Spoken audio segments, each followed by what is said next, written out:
second. All right, there she is. Hello. Good morning. Good morning. We'll get started in a minute or two. We have 92 registered, so we'll see what happens. Awesome.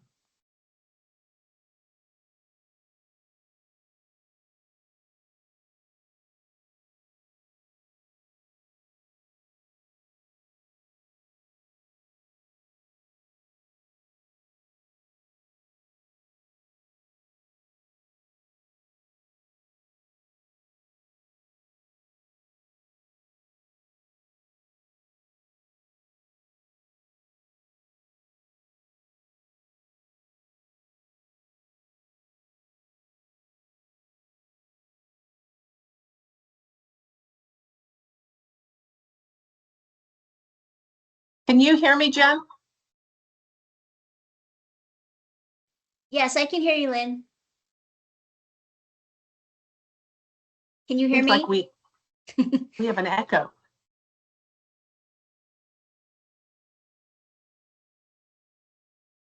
Good morning, everyone. We'll give it another minute. I think it's 9 now. Are we still echoing? Oh.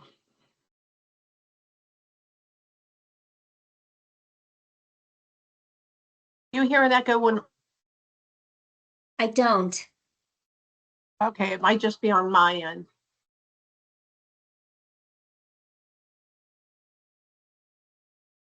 I can hear everyone, but I can't see anybody.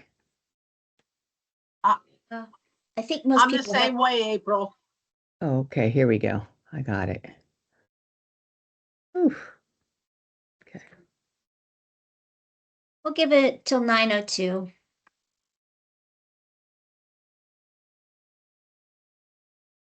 Yeah, you just tell me when, Jen. Okay, thank you.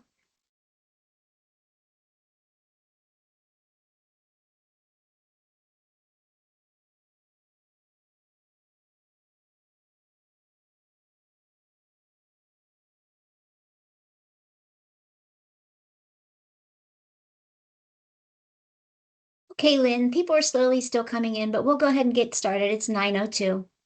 Support, so for instance through membership fees and so on, and they are doing the advocacy for us and also the lobbying at the federal level. But we are very clear that we are just doing education and outreach. So next slide, please. So all lobbying is advocacy in one way or another, but not all advocacy is lobbying. So advocacy is raising your voice, but we certainly want to make sure that we are not shouting. It is the art of educating in favor of a cause or an idea or a policy. And there's really no limit in terms of how much funding you can spend on non-lobbying advocacy. Lobbying, on the other hand, is the attempt to influence specific types of legislation. So that would be calling up, for instance, Senator McCormick's office and saying, we very much want you to vote yes or no on Senate bill, whatever it might be. And this is why. So we cannot do that. And am guessing that many of you also cannot do that, given the way that your organizations are structured. Lobbying for 501c3s can occur with no more than 10% of the funding that is provided to 501c3s. That is part of that determination for a nonprofit organization. So if you do, in fact, want to do lobbying and that is approved by your organization, they will need to track how much time and effort you are spending on lobbying so that they do not exceed the 10% level. All right, next slide, please. So Advocacy 101, we really absolutely do need everyone to be joining in advocating for the services and the supports that the populations you need deserve, and making sure that you're making that case. So next slide, please. So there are 3 golden rules of advocacy. One is to be polite, be prepared, and be persistent. And one of the, I think, important things to note is that there are many, many ways that you can intersect with those who are making policies. You can attend Capitol Hill meetings. So if, for instance, your group, like I know that the American Cancer Society goes to Harrisburg and also to Washington regularly to talk about the importance of funding for cancer research and cancer services. You can join advocacy campaigns. Just recently, the Pennsylvania Coalition for Community Health Workers held a Community Health Worker Day in Harrisburg. And they had a great turnout, and that was a great way to bring together those who are passionate about community health workers to bring them to Harrisburg to talk about those important pieces of work that they do. You can also host elected officials. We tell the hospitals and the clinics that we work with, please invite your elected officials to your facility, give them a tour, have them see for themselves what the issues are in your hospital, in your community, the things that are working well, and where they might be able to provide some support. There are also town hall meetings that occur regularly on specific topics. Go to those. Sign up to speak, because that is how you get your voices out. And then also there's always social media, which I know can be kind of tricky because it depends on what group it is that is leading a campaign. You want to make sure that that is aligns with your organization's mission. And you also want to make sure that anything that you put out on social media is obviously you're trying to advocate for your organization or your cause, but you also have to be careful in terms of the verbiage that you use, because as we all know, things can be misconstrued when they go out on social media. Okay, next slide, please. So what we always say to everyone, meet with your elected officials.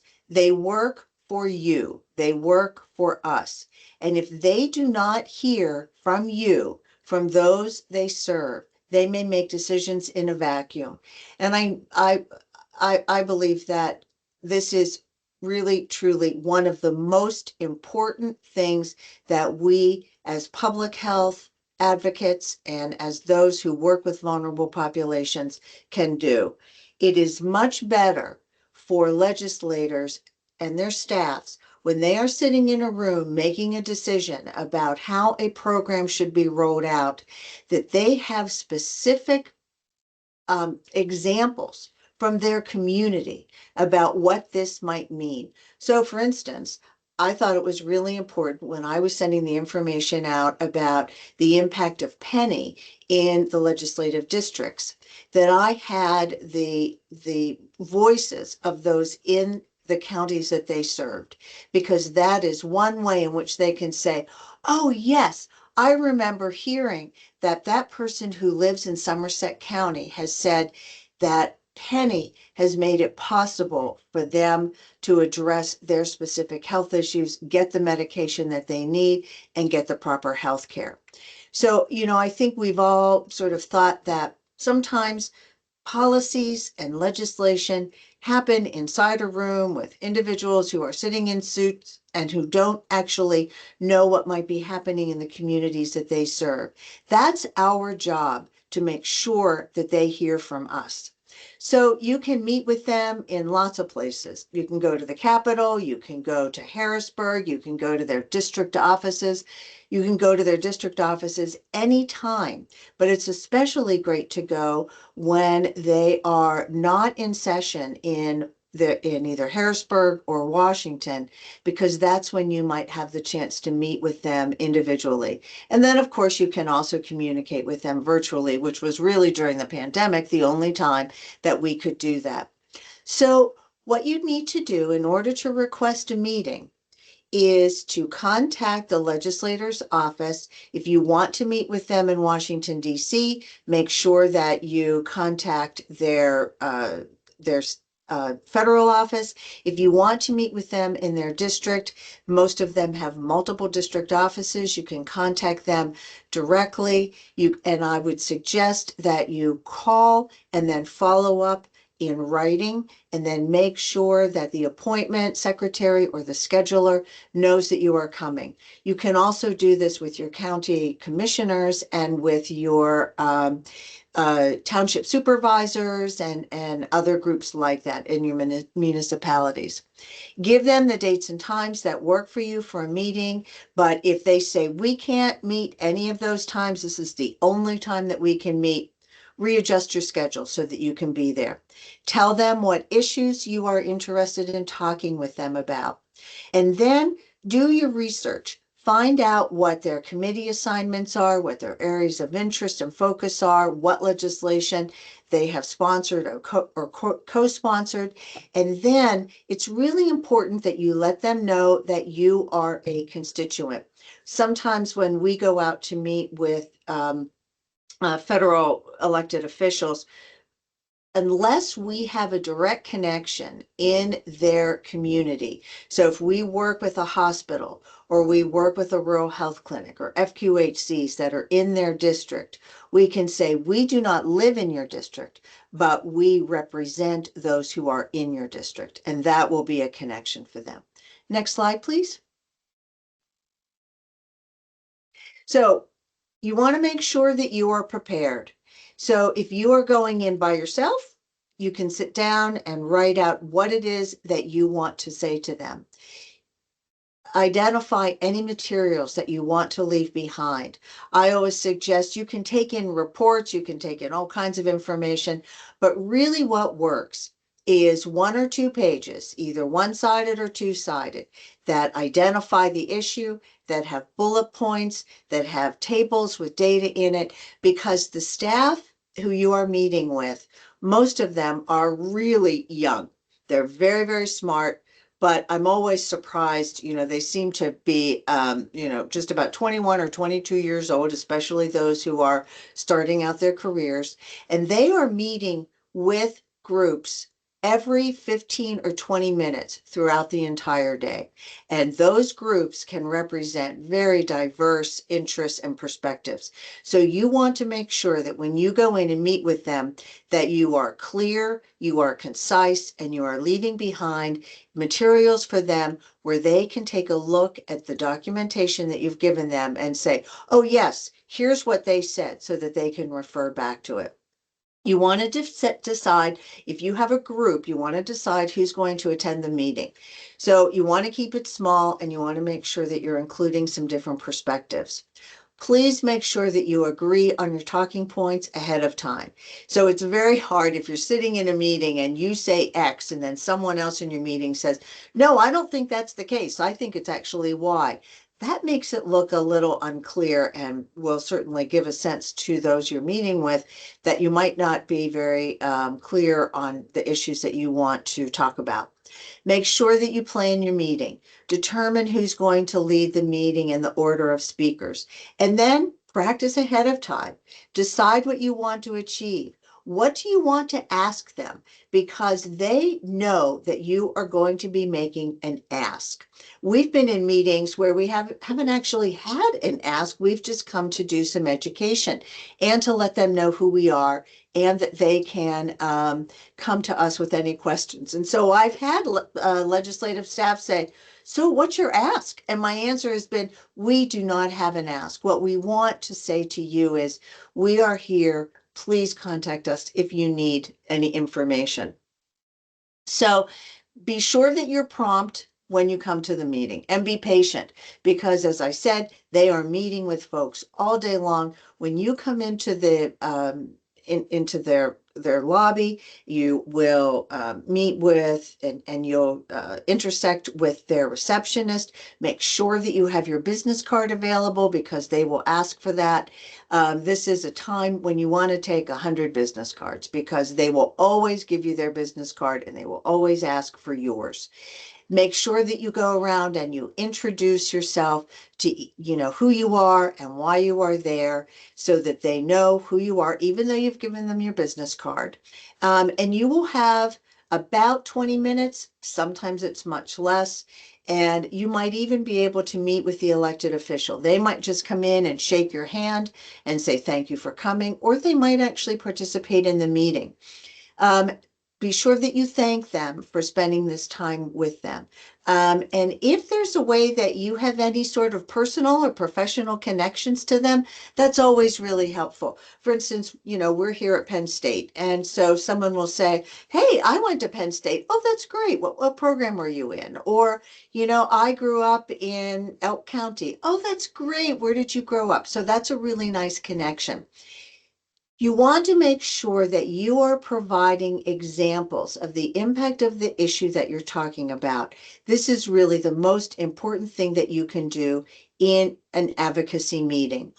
If they ask you a question and you don't know the answer to that, it is so okay to say, you know what, that is a great question and I don't know the answer to that, but we will follow up and get that information to you as soon as we get back to our hotel rooms or to our office or whatever that might be.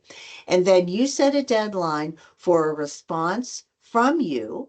And also you set a deadline, if you can, when you might be getting information from the legislator or the staff person. So I want to tell you just a little bit about these meetings. You might be in an extraordinarily small space. There might be a teeny tiny table and just a couple of chairs. You might not have enough chairs. That's why you want to bring as few people as possible, but make sure that those who you bring are going to have the right perspective, the perspective that you want to make sure that you're representing. I've had meetings where the legislative person has said, hey, let's just meet out in the hall. So we go out into the hall, we meet for 3 minutes. The legislative person will say, yep, okay, good, I got it, I'm on it, you got it, I'm on your side. That's it, 3 minutes or less. Because they're really busy. They have a lot going on, especially during days when there's voting taking place. So you have to be kind of flexible and you have to be patient.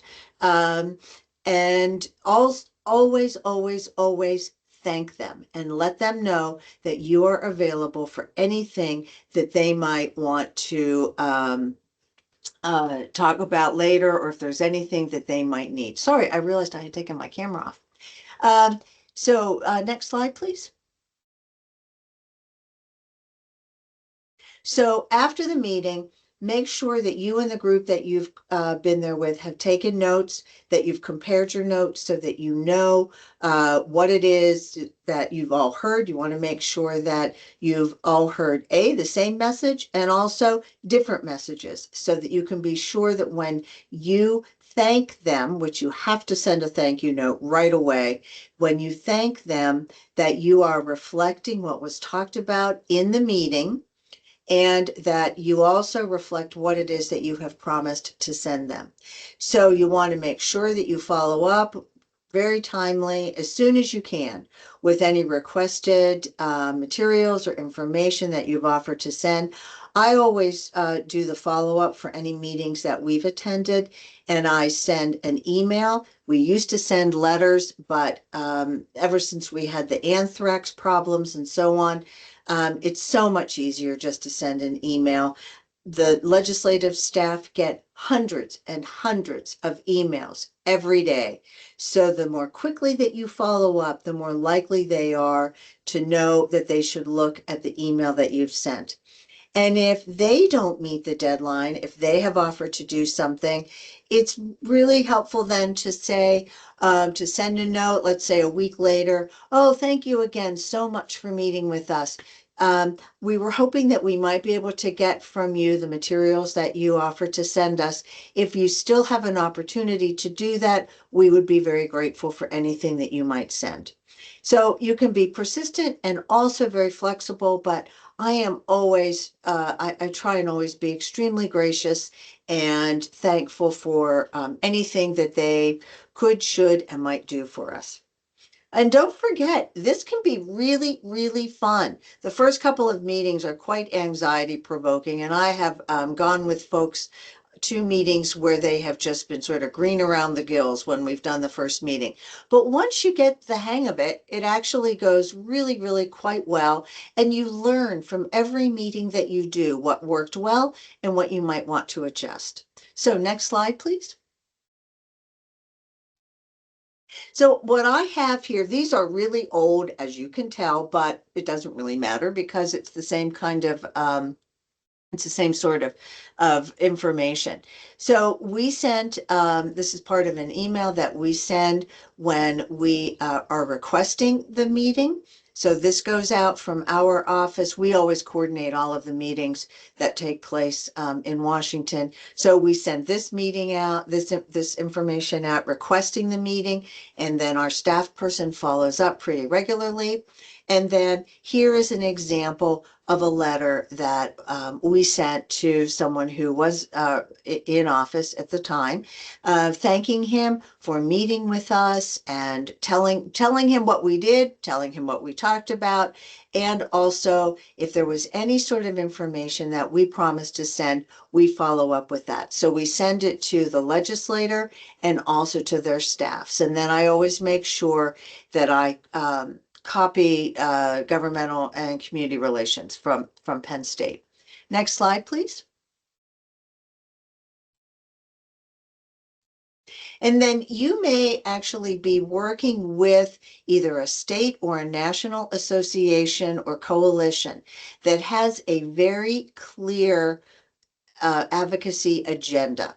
And so these are just some examples from the National Rural Health Association from 2022. They send these out every year, and I'm sure that your organizations or coalitions may also do the same and have an agenda set. So we want to make sure that we are not only advocating for Pennsylvania, advocating for the communities that we serve here in the state, but also as much as we can overlapping with what our national organization or coalition is interested in moving forward. Next slide, please. And then here's also some additional information about reauthorization of a program that we were working toward with our National Organization of State Offices of Rural Health. So we always made sure that we were leaving behind a one-pager on any sort of reauthorization that we were doing.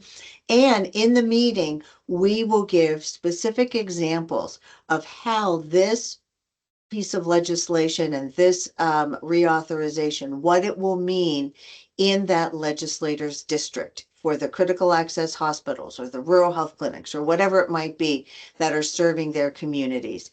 And then we also very often take along a funding request and we say, well, here's how the funding worked in the last budget cycle. And, you know, this was really helpful, or we were finding that additional funding in this area may be useful.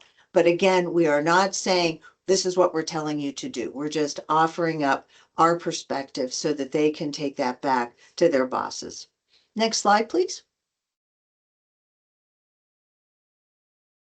Okay, well, that was it. I'm done, and I'm so glad to answer any questions if anyone has any, or have any discussion if that might be useful. Are there any questions for Lisa? You could just speak up if there are. Lisa, this is Lynn. I just wanted to say, hi, this was a great presentation. And for someone who has participated for many years, not only did I find it a learning experience, but I found that legislators began to know you. Yes. And even though they might have short terms or longer terms, they looked forward to you coming back and learning, you know, follow up on some of the things and learning new things.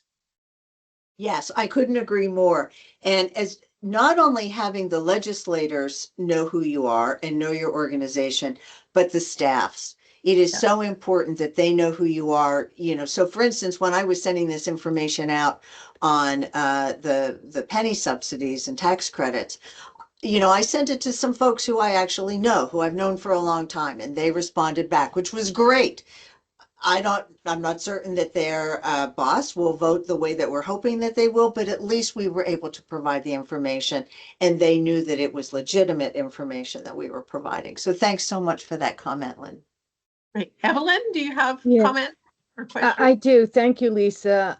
It was really very helpful. You know, it's those little subtleties that make the difference between advocacy and lobbying. But I wanted to give an example and ask your guidance on this. So let's say we're talking with a legislator. Obviously, when we work with certain organizations, we're specifically asked to, this is the ask. So we try to work within those parameters. But then there are other times when it is an advocacy piece. It really is not a legislative request. So the fine line for me would be to ask, well, this isn't a specific ask, but we wanted to share information to you so that you would understand the negative impact. Would that be something that is over the line? Like, is something No. like saying, we wanted you to know the impact versus the negative impact? Do you see what I'm saying? Yeah. And the way that we do that, and that's a great question, is we will say, support for this particular program or this particular funding will result in these kinds of benefits to the communities. I see. What we have seen is that if that funding or support is not there, these communities then significantly struggle with whatever the topic might be. Got you. That's And great. you can Thank also be really clear, this would really be a detriment to the communities that you serve. So you can say, yeah, because Oh, yeah. it's those words that are very impactful, but do they cross the line? That's Yeah, kind of what yeah. I was trying to get at. So thank Yeah. you. I appreciate that. Yeah. And we all, I think, are really good at wordsmithing, right? So we can say negative things in a very positive way, but sometimes you just need to be really clear that this will be a detriment to the communities. It's a great Thank question, you. Evelyn. Thanks. Any other questions for Lisa? Well, again, thank you very much, Lisa. Oh, It was It's very my informative. pleasure. It's my Take pleasure. care. And I'm so sorry, I've never been able to make these meetings. Like, for some reason, I don't know what's happening with schedules, but I'm so glad that I was able to be on. Jennifer, thank you for being so gracious and patient with me. And I hope that everyone has a great holiday season. Jennifer has the slides, so she will, I'm sure, be providing those out to you. So Yes, thank thank you, you. everyone. Thank you, Lisa, Bye-bye. so much. We appreciate you. Oh, I appreciate all of you. Thanks again. Bye. All right, moving along. I think now the time is for report outs. Jennifer, do you have more slides for us? Because we're going to have Brenda next report out on the Pennsylvania Comprehensive Cancer Control Program update. Brenda? Yeah, thank you. And thanks again to Lisa. That was excellent. So updates for Comprehensive Cancer Control Program. We are currently in year 4 of a 5-year grant. We did have a National Comprehensive Control program call this week, and it looks like we'll be submitting our annual report and continuing grant application probably in early February for the year 5 funding. So that's good news. And I just want to introduce folks. So my staff, for those who are new, just pop off camera when I call your name. I just want to introduce our team. So the Comprehensive Cancer Control Program has 3 additional staff. April Berry, who is evaluation manager and serves on several of the work groups, and that you'll hear them reporting out later. Jennifer King, who is our coalition manager and responsible for all of the hard work that goes into setting up these calls and and the follow-up that happens afterwards. So there's Jennifer. And Patrick Loftus is a program manager. He is primarily focused on men's health and is currently leading the men's health work group. That is one of the work groups where we could use a chair. And then Patrick also serves as he provides a lot of support to the rest of us in many different ways. And there's a list of resources there for our Department of Health websites, our health statistics, who you'll hear from later, and also from the National Comprehensive Cancer Control Program. So that's there. Next slide. All right, and so I actually just rehabbed the slides, the cancer plan update from last year. Just we have new data in the registry, in the cancer dashboard, new registry data. So I'm just going to do a quick overview of our goals in the cancer plan. And the first one, to reduce the overall cancer death rate from 152 down to 129. The cancer registry data on the dashboard has been updated to 2022, and you can see we've made a little progress there, 148.5. And then moving over to the survival rate, that's we've made progress there, and we are at 67.6. So I think what we'll do, we're year 3 into this cancer plan now. I think in the beginning of the year, 2026, we will look at perhaps, we'll be reaching out to various members and looking at Healthy People 2030 and some other stats to see if we can update this goal and set another target. Decrease lung cancer mortality from 35.7 to 27. We're making some progress there. That's good news. Hopefully that is a result of some increased screening. And then reduce the prostate cancer death rate from 18.7, and we've made a little tiny bit of progress there. So that's good news. At least we're headed in the right direction. Next slide. Okay, so here's one not so great. Increase the number of adolescent males and females aged 13 to 17 who've completed the HPV vaccination series from 68.7 to 80%. And no surprise to anybody with all that's going on in the vaccine world and post-COVID that this rate has dropped, and it has continued to drop since the peak, which was in 2021. This updated data comes from the 2024 teen survey. And then I was also provided with some registry data for our Pennsylvania immunization registry. Now, that's not mandatory reporting, but it does give a really good glimpse into our vaccination rates here in Pennsylvania. So for 13-year-old males and females, excluding, and this excludes Philadelphia, so all counties excluding Philadelphia, the HPV 2+ vaccination rate is 31.46%. And this is for the cohort for all of the kids that are in the registry that are eligible for that vaccine. So it's certainly not all of the children in PA, but what's telling with this is that exact same number, which is 167,000 plus kids, their Tdap rate is 65.5.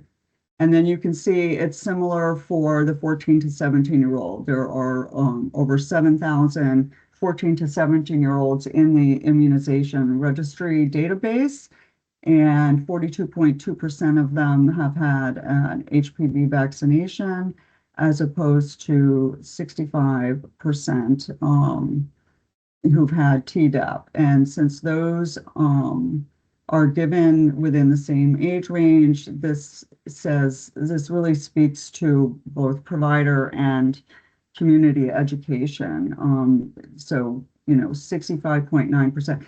Those kids, they're seeing a doctor, they're getting vaccinated, but they're not being vaccinated with HPV, the HPV vaccine at the same time. So that's definitely problematic. And then you'll see Philadelphia, their vaccination rate is for HPV is currently 77.6. So that's, again, an area we've been focused on HPV ever since I have been come on board, and I think we just need to keep on keeping on with that one. And melanoma, the incidence of melanoma, we have seen that decrease since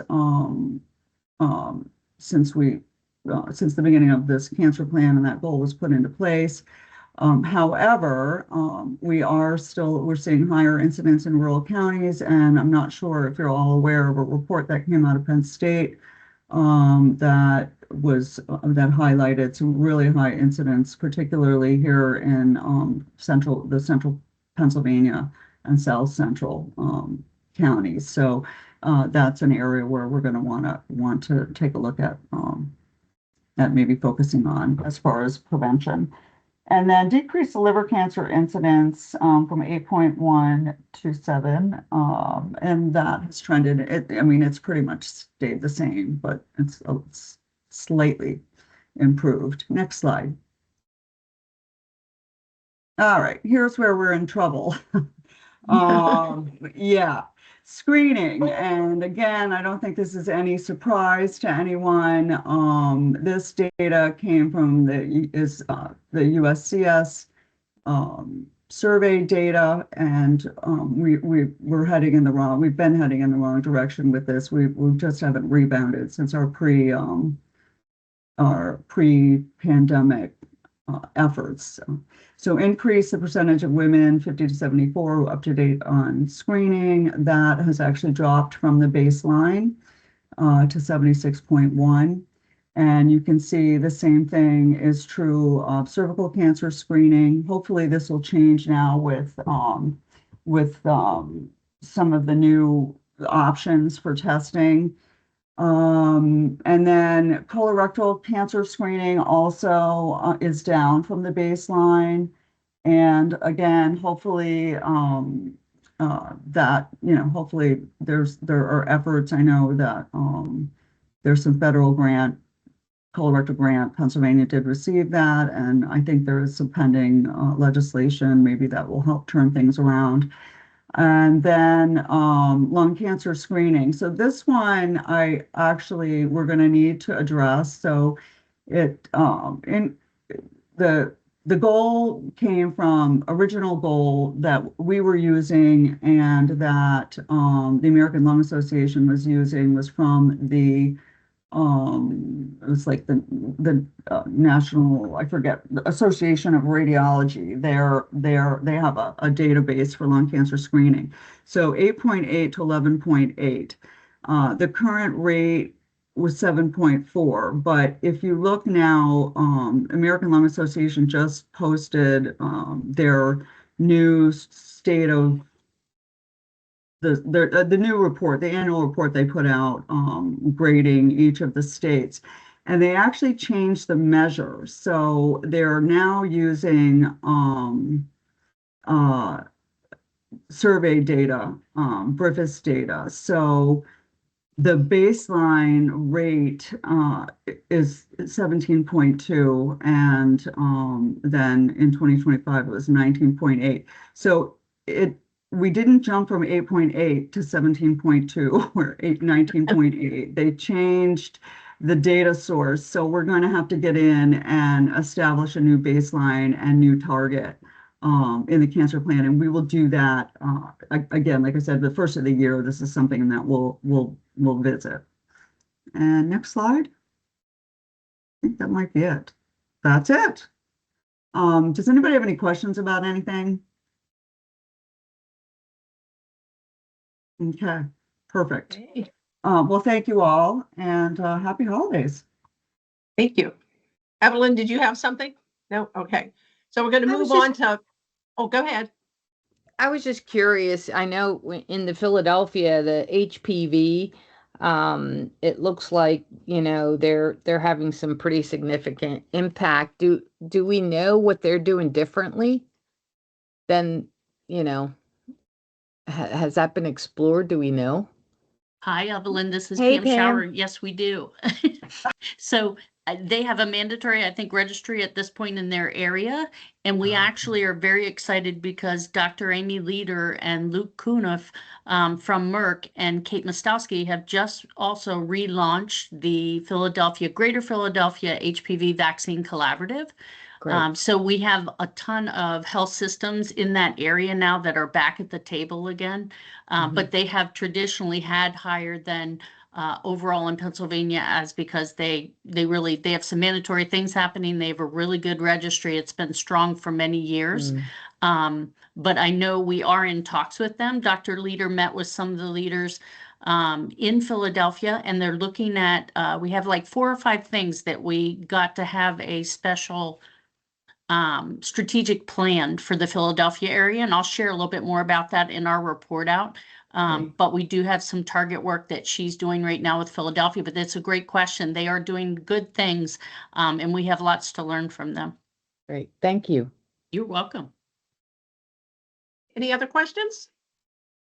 If not, we'll move on to the Pennsylvania Breast and Cervical Cancer Early Detection Update. Good morning. Thank you. My name is Tracy Gray, and I serve as the program manager for the Pennsylvania Breast and Cervical Cancer Early Detection Program, also referred to as the BCEPT. It's my pleasure to be here this morning and to be part of a very small but mighty team. Next slide, please. In 1990, Congress passed the Breast and Cervical Cancer Mortality Prevention Act, excuse me, allergies, that authorized the CDC to create the National Breast and Cervical Cancer Early Detection Program. Pennsylvania's BCEP program began in 1994 with a goal to decrease cancer incidence, morbidity, and mortality. 2007 was the last reauthorization of the national program, so we're closely watching the Screens for Cancer Act, which would reauthorize the national BCEPT through 2028. As you can see, annually the program receives $3.7 million in federal and $2.5 million in funding, in state funding. 60% of the federal funding and 100% of the state funding go directly to cancer screening services. Next slide, please. Services are provided to communities that are of limited income, underserved, underinsured, and uninsured, with an income of less than 250% of the federal poverty income guidelines. The BCEP provides critical breast and cervical cancer screenings, as you can see here, such as mammograms, MRIs, ultrasounds, PAP, and HPV tests. And most recently, we have been authorized by the CDC to cover HPV self-collection. Diagnostics and follow-up tests are provided, and if cancer is found, individuals are referred to the Pennsylvania Department of Human Services Breast and Cervical Cancer Prevention and Treatment Program. And lastly, patient navigation services are provided to address barriers and include assistance with scheduling appointments, transportation, language, and overall support for timely access to cancer screening services. Next slide, please. So how do we provide cancer screening services to thousands of individuals each year? The BCEP has grant agreements with 2 agencies, Adagio Health and Access Matters. Access Matters serves Bucks, Chester, Delaware, Montgomery and Philadelphia counties, and Adagio serves the remaining counties in Pennsylvania. Clients are served by a program network of 255 healthcare provider sites across Pennsylvania. Last year, we had a network of 260 provider sites, but with the closing of Crozier Health, we lost 5 sites. So we continuously look at areas where we may, are trying to increase provider sites by looking at data and working with our 2 screening grantees.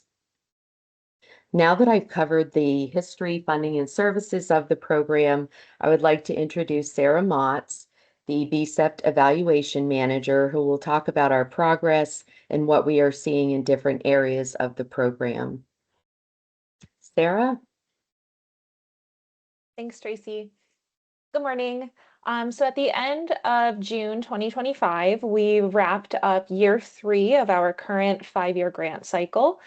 So these are some of our most notable wins from program year 3.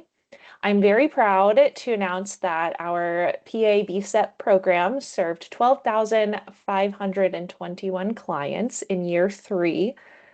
Each year, the CDC expects us to increase our number served goal by 5%. And this year, we were able to surpass that goal by 114%. And with that, we were able to reach over 10% of the eligible population. And that eligible population we determined through the small area health insurance estimates, or the SAHI data. The health systems interventions portion of our program helped increase breast cancer screening rates in 21 of the 26 providers, and in the cervical cancer screening rates in 20 of the 26 providers. And we'll review this a little bit later. The patient navigation portion that Tracy discussed, we served 567 patient navigation encounters through our BCEP services. And then we also served 317 patient navigation encounters that are navigated through non-BCEP services. And our data team consistently reports less than 0.1% edit rates when they submit our data over the last 5+ years. Next slide, please. So now that we talked about some wins from program year 3, here are some data trends over the last 3 years of our 5-year grant award.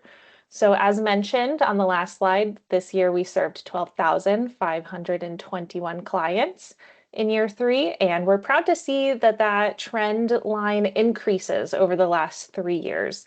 And we're also able to see the increase on the types of services, so increases in both breast and cervical cancer screenings. Next slide, please. Through the BCEP program, we were able to identify 130 cancers that may not have been found without the screenings provided by our program. Of that 130 cancer diagnoses, 102 of them were breast cancer and 28 were cervical cancer. And I have a breakout of the different types and some descriptions there. Once a cancer is found, that is the end of our program, and if eligible, the patient may be referred to the breast and cervical cancer prevention and treatment program. And next slide, please. So back to the health systems interventions. Quality Insights is our contracted partner to assist with electronic health record improvements and evidence-based interventions in the clinics. Some of the EBIs that Quality Insights helps the clinics with are patient and provider reminders, reducing barriers, patient and provider education, and community outreach and support. The breast and cervical cancer screening rates and the REACH are evaluated each year to understand how those EBIs and EHR enhancements impact the screening rates. And as we mentioned earlier, there are 26 providers that participated in this portion of the Health Systems Interventions Program. And this program helped increase the breast cancer screening rates in 21 providers, and then the cervical cancer screening rates in 20 of the providers. Next slide, please. We conduct a mini health equity audit each year when we complete our annual evaluation, so we can assess most recent data and surveillance to help prioritize our efforts going forward. The data are used to show populations and geographic areas that have a disparity in health outcomes. The information on this slide is from EDDI, or the Enterprise Data Dissemination Informatics Exchange.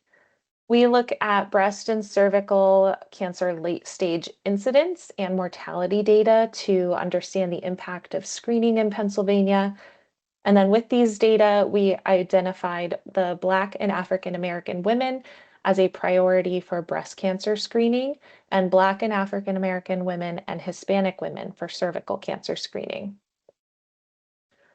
We look at this, when we look at our review numbers every year, we're able to determine the numbers served by race and ethnicity, and also by rurality, because we understand that there is also the need for services in many of the rural areas of Pennsylvania. Completing our health equity audit with our annual evaluation allows us to understand the communities that we continue to serve and show areas where we may need additional support. Next slide. And that's it for me, so I'll send it back to Tracy. Thanks so much, Sarah. Here is a list of the program staff and some resources that will be shared with you following the meeting. Vanessa Wilder is our cancer screening manager. She is responsible for working with Adagio and Access Matters. Sarah Motz, as you know, is the evaluation manager. Beth Ketchum is our health systems interventions manager and works with Quality Insights. And Lauren Boy and Marie, or Riri DeLuca, are responsible for our data management and all kinds of hard work that goes into working with the data system and claims management. So would just like to thank them for all of their work.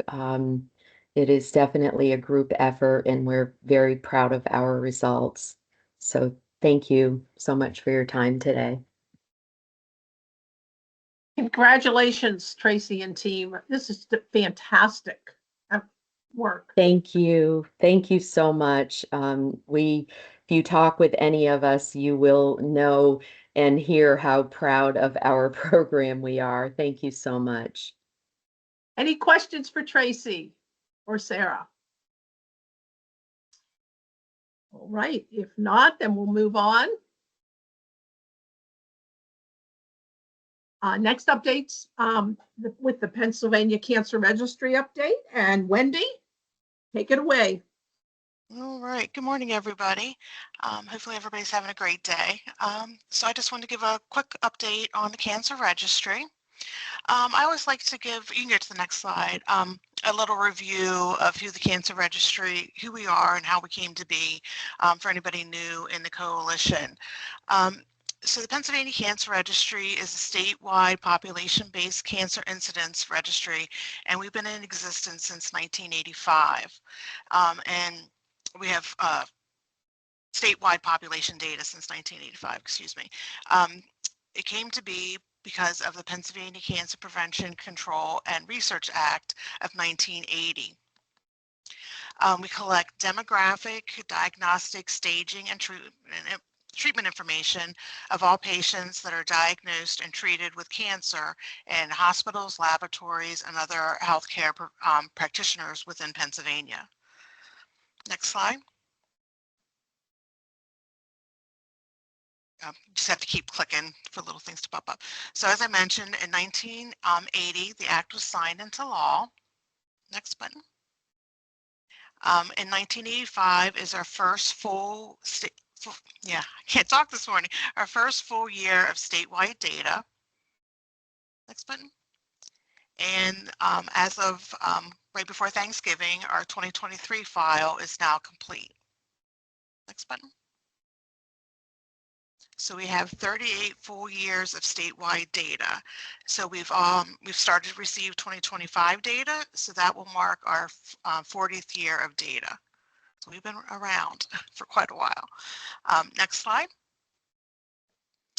So as you saw in some of Brenda's slides and other presentations, the 2022 data is available in EDDI and the Cancer Dashboard, and Nathan will be, I'm sure, be talking about that after me, I think. And as I mentioned, the 2023 data is now final and it has been submitted. We submit our data files to both CDC and also the North American Association of Central Cancer Registries, NACER. So our data is compiled with other states within the nation, as well as North America for national cancer incidence data. And we're actually very happy to report that our 2024 data is already 84% complete. So we had some struggles with the pandemic and getting our what we would refer to as our 12-month data. Hi, yes, ma'am. Please speak with Mercy. Please mute. Oh, okay. All right. No problem. Yes, hi. So There we go. So anyhow, so we're making great strides to get back up. We like to see 90% complete of our 12-month data. So we're getting there. So we're very happy with that. Next slide. So our funding, we've pretty much been at level funding for this whole 5-year cycle, which is $990,000. So we did receive that again for 2025 to 2026. So level funding really is basically a decrease because obviously costs go up. So we're doing our best with what we have, but also with this current climate, level funding is a win. So we're happy with that. Because we were worried that some funding was going to be cut. So we do follow all the national standards for our cancer data collection. So again, so our data can be compared with other states. And we do meet all the CDC and NPCR required standards for complete, timely, and quality data. Next slide. So because of that, we did receive our certifications once again for our 2022 data. So we received the NACER Gold certification, and we were also recognized as a registry of distinction. So we're happy to continue that. Next slide. In addition, once within every 5-year cycle, we participate in what NPCR calls a data quality evaluation or an audit. And we received an overall accuracy rate of 98.5%, which as they had it in the report that we should be commended for this result. So we were very happy with that result as well. Next slide. So we continue with our NPCR goals. I won't go through all of them, but basically we collect everything on all the cases. We perform the necessary linkages, which includes we do a linkage with the breast and cervical program. We produce our reports, we provide training, we have a strong quality assurance program, and we maintain our partnerships with Comp Cancer and the Breast and Cervical Program, as well as the Data Advisor Committee, and of course, you guys, the coalition. And we continue our relationships with NACER and our Pennsylvania Association of Registrars, and we continue to increase our electronic reporting. Next slide. That might be it. But I do want to take a minute or two with the presentations we've had today, especially around advocacy, and there was the mention of bringing reports and have data to support. I just want to remind everybody that we have 30+ years, 38 years of data available to everybody to use, to see how your programs are doing, any research you want to do, any facts and figures that you want to take with you if you're going to speak to legislators. Make sure you remind everybody the importance of having a registry, because we always say we hope that within our data, hopefully a cure can be found within our data. So that's it. So don't forget we exist. That's why we're Thank here. you, to provide Wendy. data. Any questions for Wendy? Congratulations on the great work. Thank you. Moving right along with health statistics or health informatics. Nathan, you're up next. Hi, everyone. Hi. Can you start this? Yeah, can you start the slides? Thank you. So, good morning, everyone. I'm Nathan Worth, a statistician from the Pennsylvania Department of Health. Today, I'm not going to give an overview of who we are and where we started, but I'm just going to focus on what reports and data tools we offer. So, next slide. So, the first stop for Pennsylvania public health data is our health statistics webpage. It has links to different reports and tools for data that ranges from births to hospital staffing. The What's New subsection lets you know when reports are updated or introduced. The pages under the Resources subsection are invaluable for people hunting data sources or statistical definitions. The Health Statistics A to Z section lets you search by topic to get a list of data sources from either the Pennsylvania Department of Health or federal agencies. For example, if you go to the tobacco use page under A to Z, they'll have links to our data tools, our reports, and the Pennsylvania Tobacco Prevention and Control Program, and 3 tobacco data sources from the CDC. Next slide. So here are some of the online sources for cancer data. If you don't get these slides after the meeting or the links don't work in them, you can just email me and I'll send them to you. My email is going to be on the last slide. Today, I'm going to show off the Department of Health's Cancer Statistics Dashboard and our EDDI tables. We also have annual standard output reports. Those are in PDFs and they're mostly for users whose workflow already relies on them. We don't recommend that anyone looking for data to start a project use those reports. The county health profiles from Pennsylvania and our Healthy People 2030 report, they collect a wide range of public health statistics, which does include cancer. And it also includes other related health statistics that you might want to combine in any reports or analyses of your own. Next slide, please.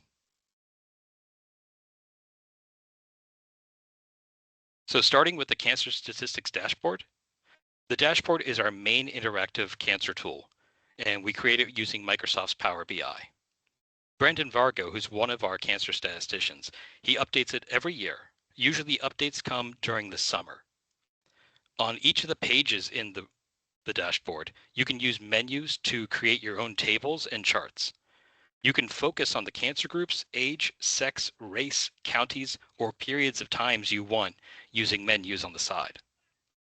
The list on this slide of different statistics and features in the dashboard, that's just some of what we offer. I couldn't list them all and have it be legible on a single slide.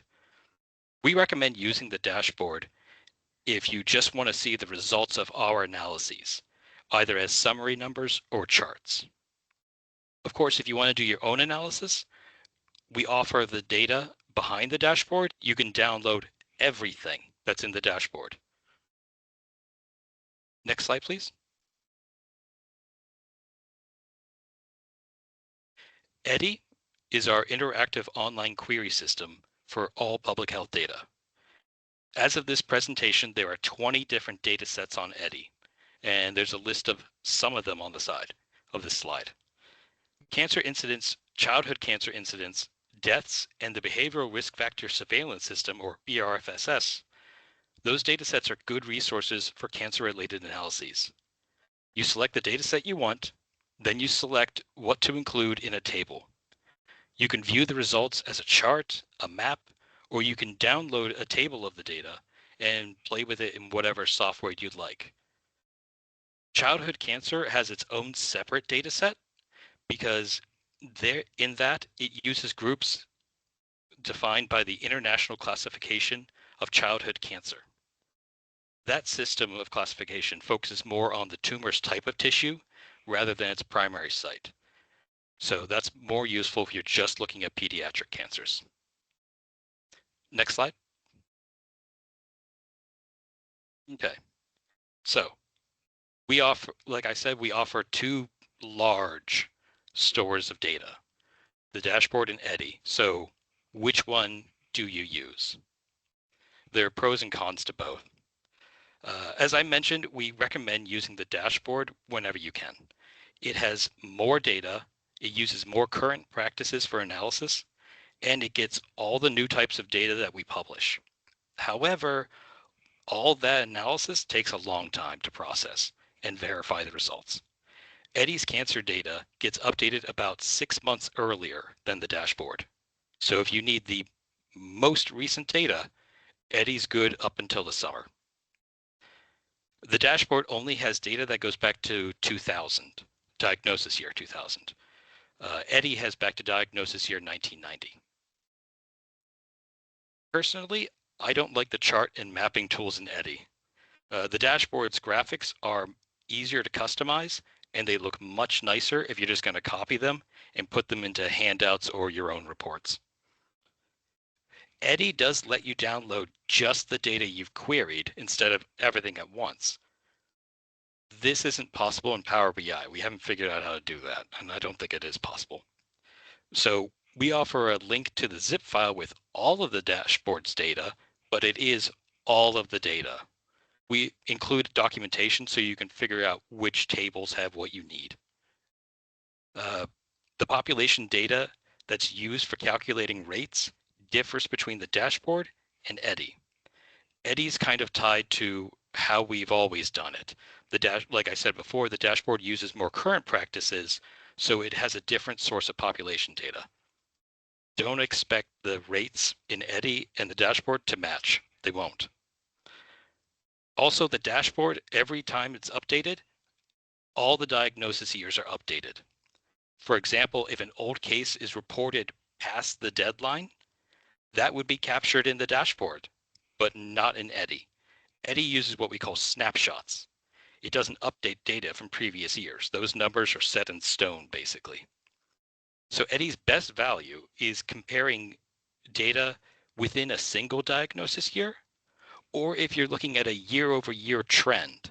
Like I said, the numbers won't match the dashboard, but the general arc of the trend will be correct. I don't recommend using EDDI to know the exact counts or rates from years before the most current data. You can use the dashboard to look for trends. However, on any of the pages where you have trends, always select delay adjusted rates. Those account for the fact that cancers are reported late sometimes, very late sometimes for certain kinds of cancers. And the delay adjusted says, what would it be if everyone had reported on time? That controls for what might be a false dip in counts from the most recent years. Next slide, please. So after all that kind of data we report, there are still plenty of people who have requests for things that we do not report.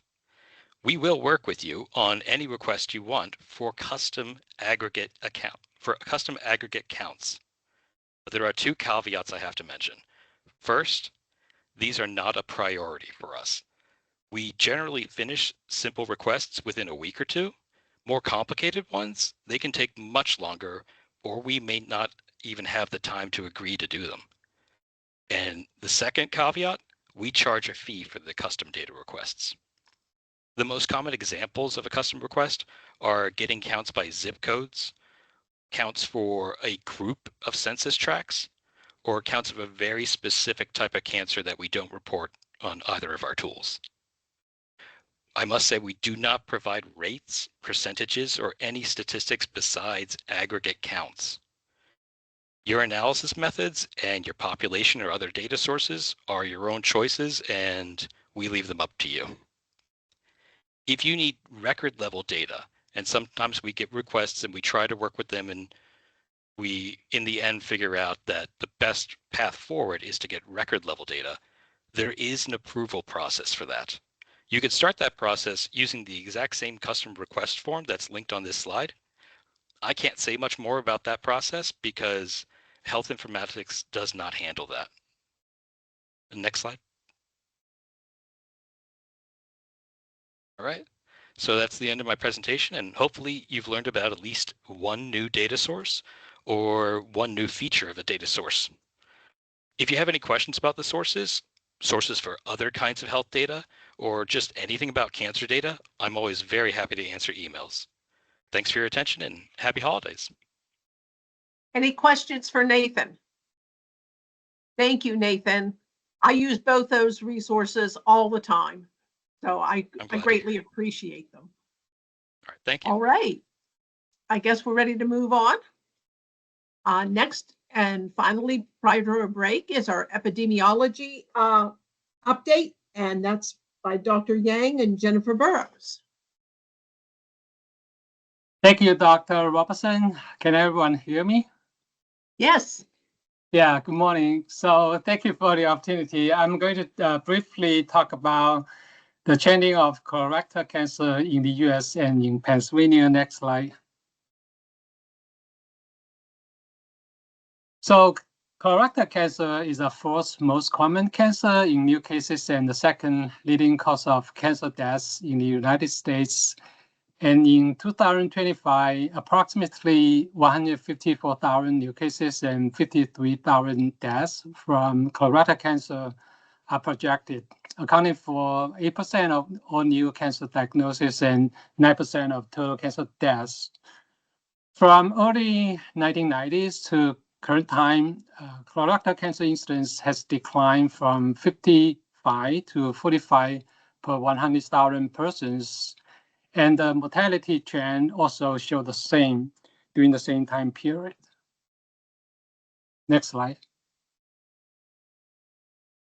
This chart shows the past 100 years of data of colorectal cancer incidence and mortality in the US. And the upper three lines shows the incidence, lower three lines shows the mortality.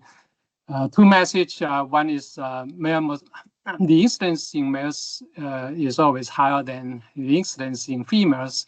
And the mortality and incidence trend both declined over the past 50 years in the US. Next slide.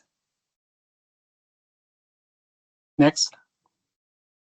So by age, colorectal cancer incidence continued to decline in older adults aged 65 years or above.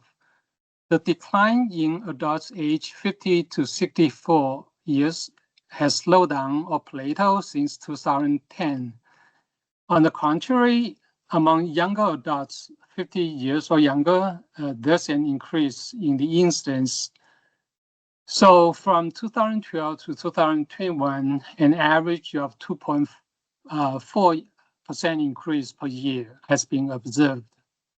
So the question is, what makes these younger adults, have increased risk of colorectal cancer? We know age, sex, race, ethnicity, those are also risk factors, but those are not modifiable. And we also know that colorectal cancer is a primarily lifestyle-based cancer. So likely reasons would include diet high in processed and red meats. In this perspective, recently there were 3 papers published in Lancet talking about ultra-processed foods in association with many chronic conditions in young adults. If you're interested, you can search for those papers. And the second, sedentary lifestyle, lack of physical activity, and then, increase in obesity and heavy use of alcohol and tobacco. For tobacco, it has been long known as a risk factor for many cancers. For alcohol, in January 2025, the U.S. General Surgeon issued a warning of alcohol and several types of cancers, including colorectal cancer. Next slide. So these three charts show the age-adjusted colorectal cancer incidence by age group in the U.S. The left, we see the trends among young adults 20 to 49 years. Both males and females have the incidence increase, and the middle charts show the trend for adults 50 to 64. From 1998 to 2010, the incidence decreased, and then after 2010, incidence kind of being plateau among this age group. And for adults 65 years and older, the good news is the incidence continue to decline in both males and females. Next. Now let's talk about colorectal cancer in Pennsylvania. So the left chart shows the trend of incidence by sex, and the right chart shows the trend of mortality by sex. Similar to the trend in the U.S., both the incidence and mortality decline, and also male has higher incidence and mortality than female.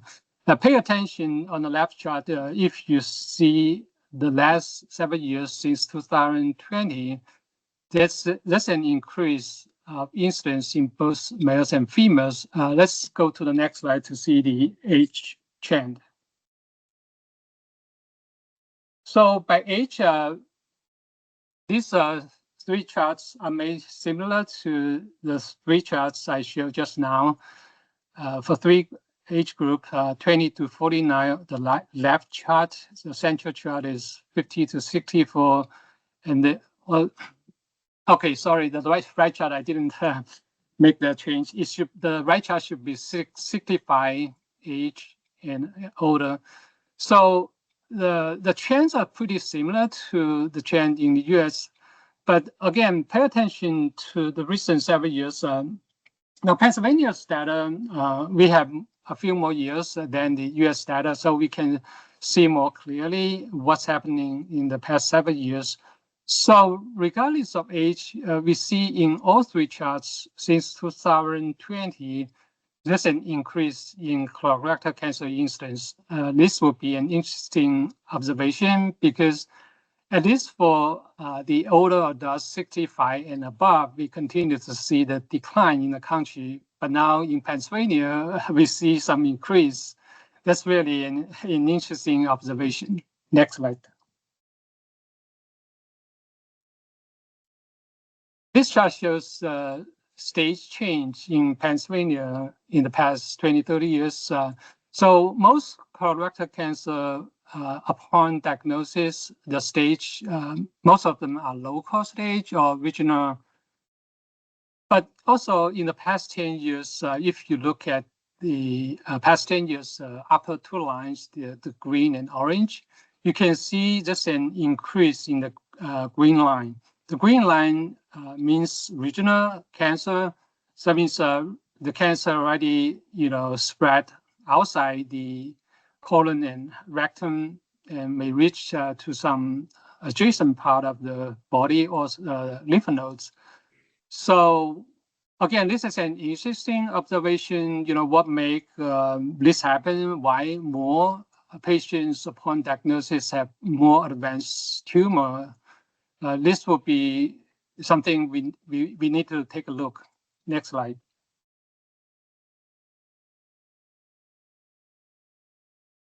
Okay, talking about screening, this map, the data is from the 2022 Behavior Risk Factor Surveillance System. If you know BRFS, they ask questions, all kinds of questions. But for colorectal cancer, they ask about screening not only colonoscopy, but also other screening methods.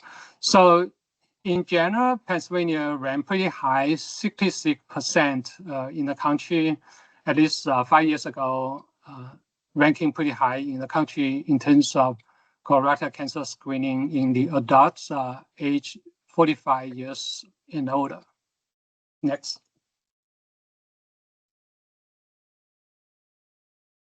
There's some change in the recommendations of colonoscopy in recent years.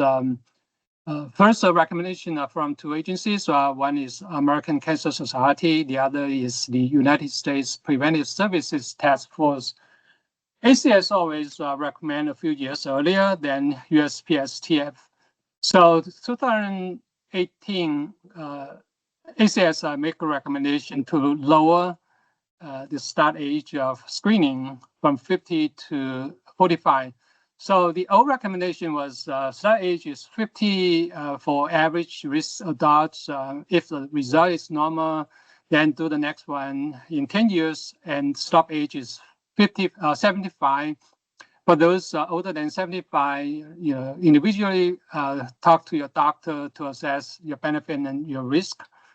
Now, after seeing increase in colorectal cancer incidence among younger adults, recommendation was made to change the start age to 45 years with the same 10 years interval and 75 years as stop age if everything is normal and the average risk.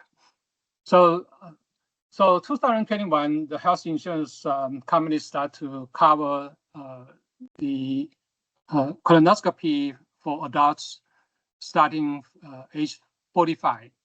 Next. So based on what we know about colorectal cancer in the country and in Pennsylvania, we propose to do a research to evaluate the relationship between colonoscopy and colorectal cancer in Pennsylvania in the past 24 years. The research questions are two questions. First, are there differences in cancer stage and survival outcome among colorectal cancer patients based on their initial screening, colonoscopy status?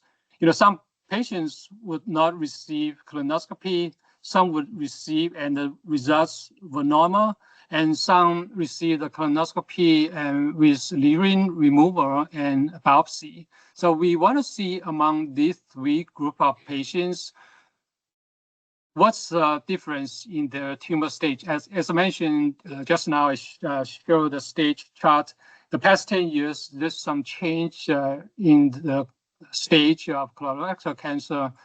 We see more regional cancer now in the past 10 years. And then the survival outcome, would they, patients with different screening status, who would survive more?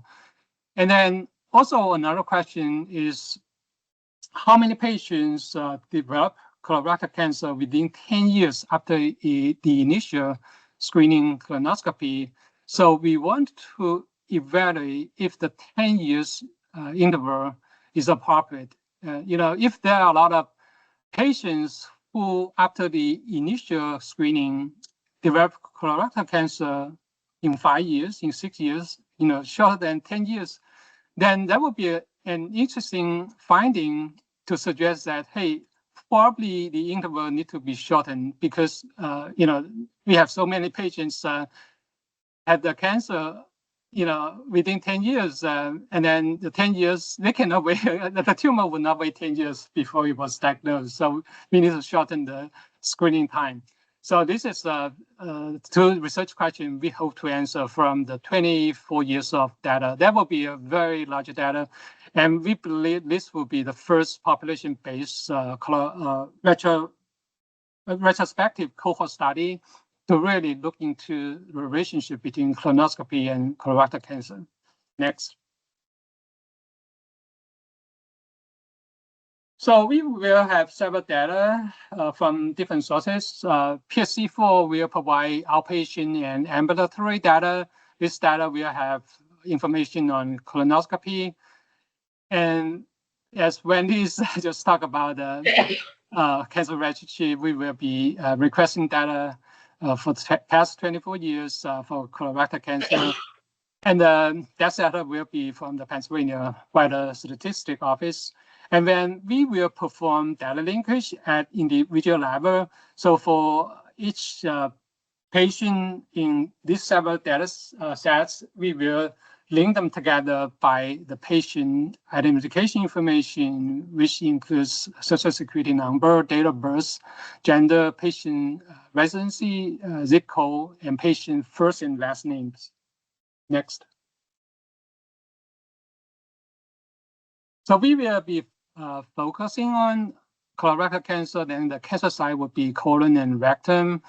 The date of diagnosis, we are looking for greater than 180 days from the date of initial screening colonoscopy. And this is actually just kind of like to ensure patients are colorectal cancer free based on the initial screening results. We hope to focus on those individuals whose screening results were normal upon screening, and then later on, after 180 days, they start to have cancer diagnosis.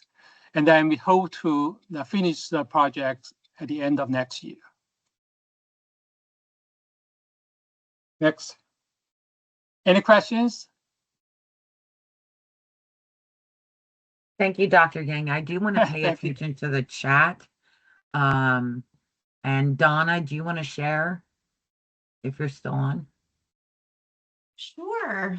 Yeah, thank you for this presentation. So important. And I just wanted to note that there is a bill in the legislature that's pending. It's House Bill 1123, sponsored by Representatives Gallagher and Harris. Both have a personal experience with colorectal cancer. Rep. Gallagher is a survivor, and Representative Jordan Harris lost his wife last year at a very young age to the disease. So they have teamed up to sponsor a bill that would align Pennsylvania law with those national guidelines that you just shared, lowering the age of that initial screening from 50 to 45, and also codifying that it should come at no cost to the patient. So it was passed with overwhelming support in the House, and it is pending in the Senate. So Yeah, thank you for sharing that. Yeah, definitely. Be a good call to your senators in the new year and ask them to schedule and pass the bill. Right. Thank you, Thank you, Donna. Donna. And Pam. Yep. Hi, everybody. I was just on a national call and I had shared this with April and with Lynn, but we are hearing that things are in the works on a national level, that in 2027, a follow-up colonoscopy after a positive screening, it's anticipated to be a new HEDIS measure with our health plans and our payers. So that's another going to be a tool in our toolbox to increase these rates. But we do know that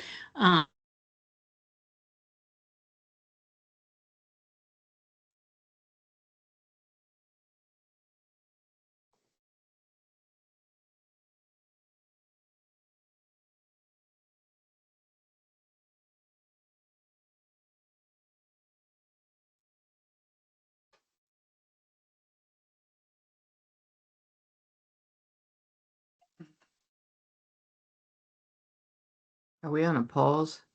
Yeah. I don't know what happened. I think we all lost audio for a minute there. Oh, okay. Thank you. Okay, yeah. Okay. Well, again, Pam and Donna, thank you for all your hard work at the national level with colorectal cancer. And thank you, Dr. Young. Thank you, April. Okay, if there's no other questions, Yeah, these are our contact information, the last slides for our team. If you have any questions, just reach out to any of our team members. Thank you. Thank you. Thank you. Okay, we're going to take a 5-minute break, and we should be back at 10:48.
Hey, Lynn. Hey, it's Becky. Hey, can you give me like 1 minute before we start the breakouts? Thanks.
Charnita, are you on? I'm on. Okay, Becky needs a minute Okay. prior to starting breakouts. Okay, that sounds good. So 1 additional minute. Yeah, let her go first, please. Okay. Oh, she's going to go first. Okay. Yes. No worries. Thank you.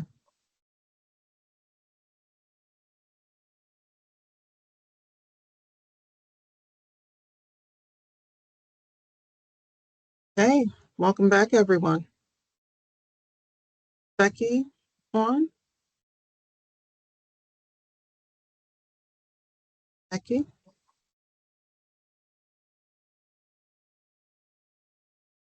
Unless she just wanted an additional minute, I don't know.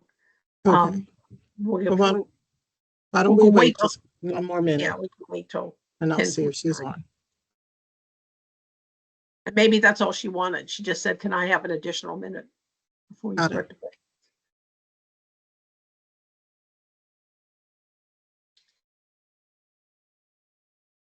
And Charnita, there have been some problems with some of the internet, et cetera. So if you experience it. Okay. Thank you. All right. Becky, are you back? Are you back? Yes.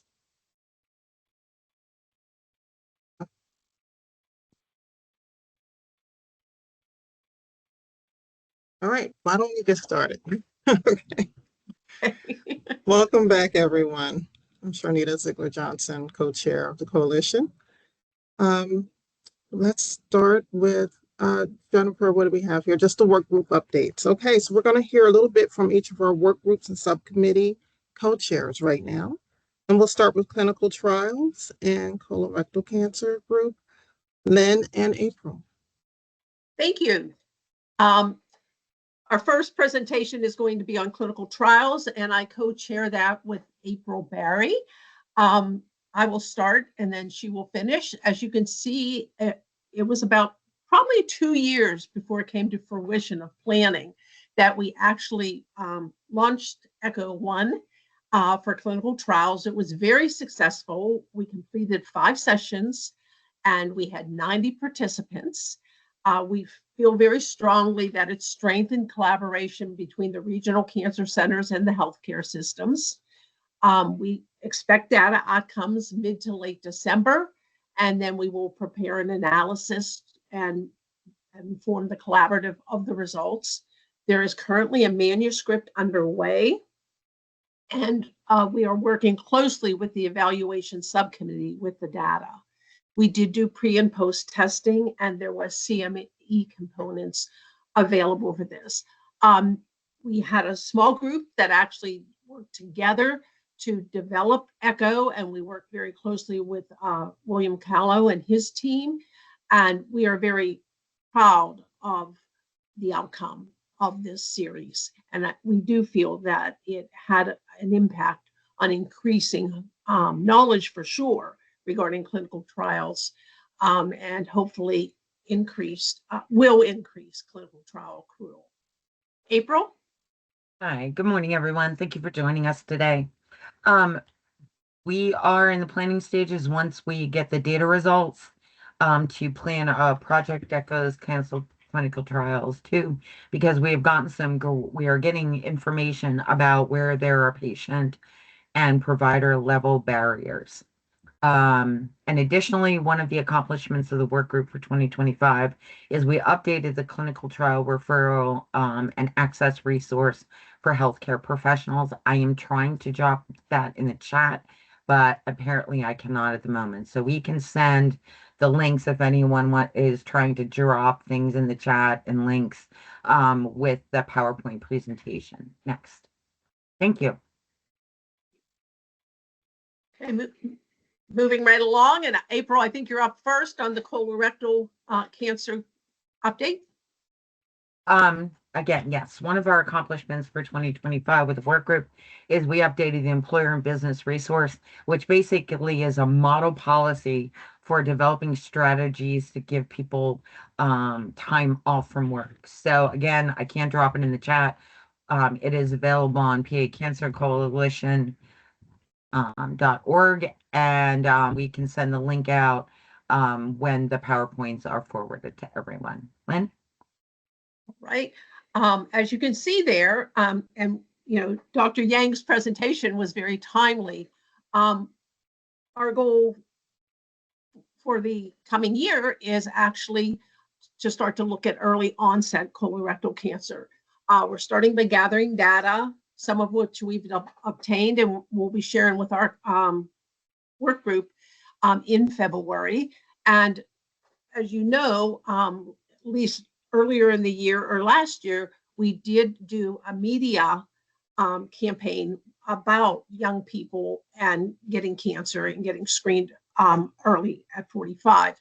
This we hope to take even younger. We really want to center in on those individuals that are 20 to 45. And again, a large component of this will be then to develop a strategy once we look at the data on how to educate providers and encourage them to target interventions to their care team and educating young people. We'll also provide resources and a fact sheet. So that's the direction we're headed in at this time. Any questions, comments? All right, thank you.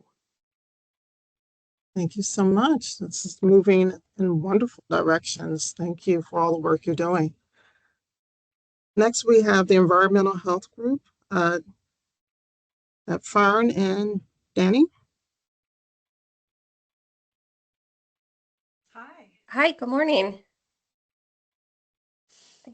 Hi, I'm Danny Wilson, and I'm going to start us off and then kick it over to Fern. So we just presented in September at the last quarterly meeting for a little over an hour. So we're going to keep this tight, but we appreciate the opportunity to give you an update. As you may know, we have two subcommittees. One is education, and our webinar series has launched. I know several of you have attended. We've had 2 webinars so far. So thank you so much for that. One of them was just this week. So that's going great. That's been a big win for us. We do have a challenge here, though. It's a bit of a Zoom challenge. So we had several people registered. The series goes through March, and somehow Zoom reset all of the registrations to 0. So the QR code is on the screen here. If you have registered, you'll have to re-register. It also did not send out notifications, so people may not be aware for December, February, March. Actually, I think we extended to April. So my apologies, but please go ahead and re-register if you'd like to attend another session. And Fern?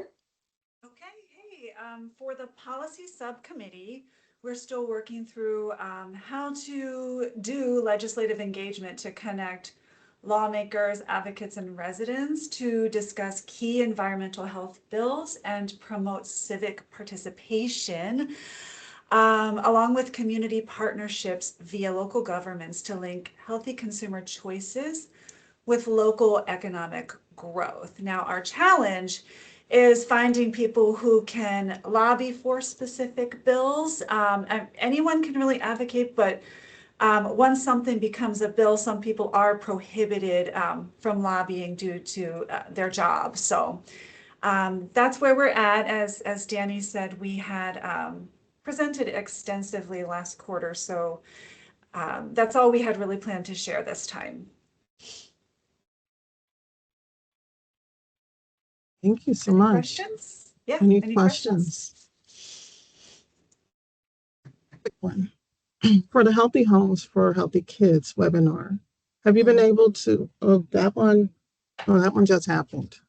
Were you able to get a, I'm sorry, go ahead.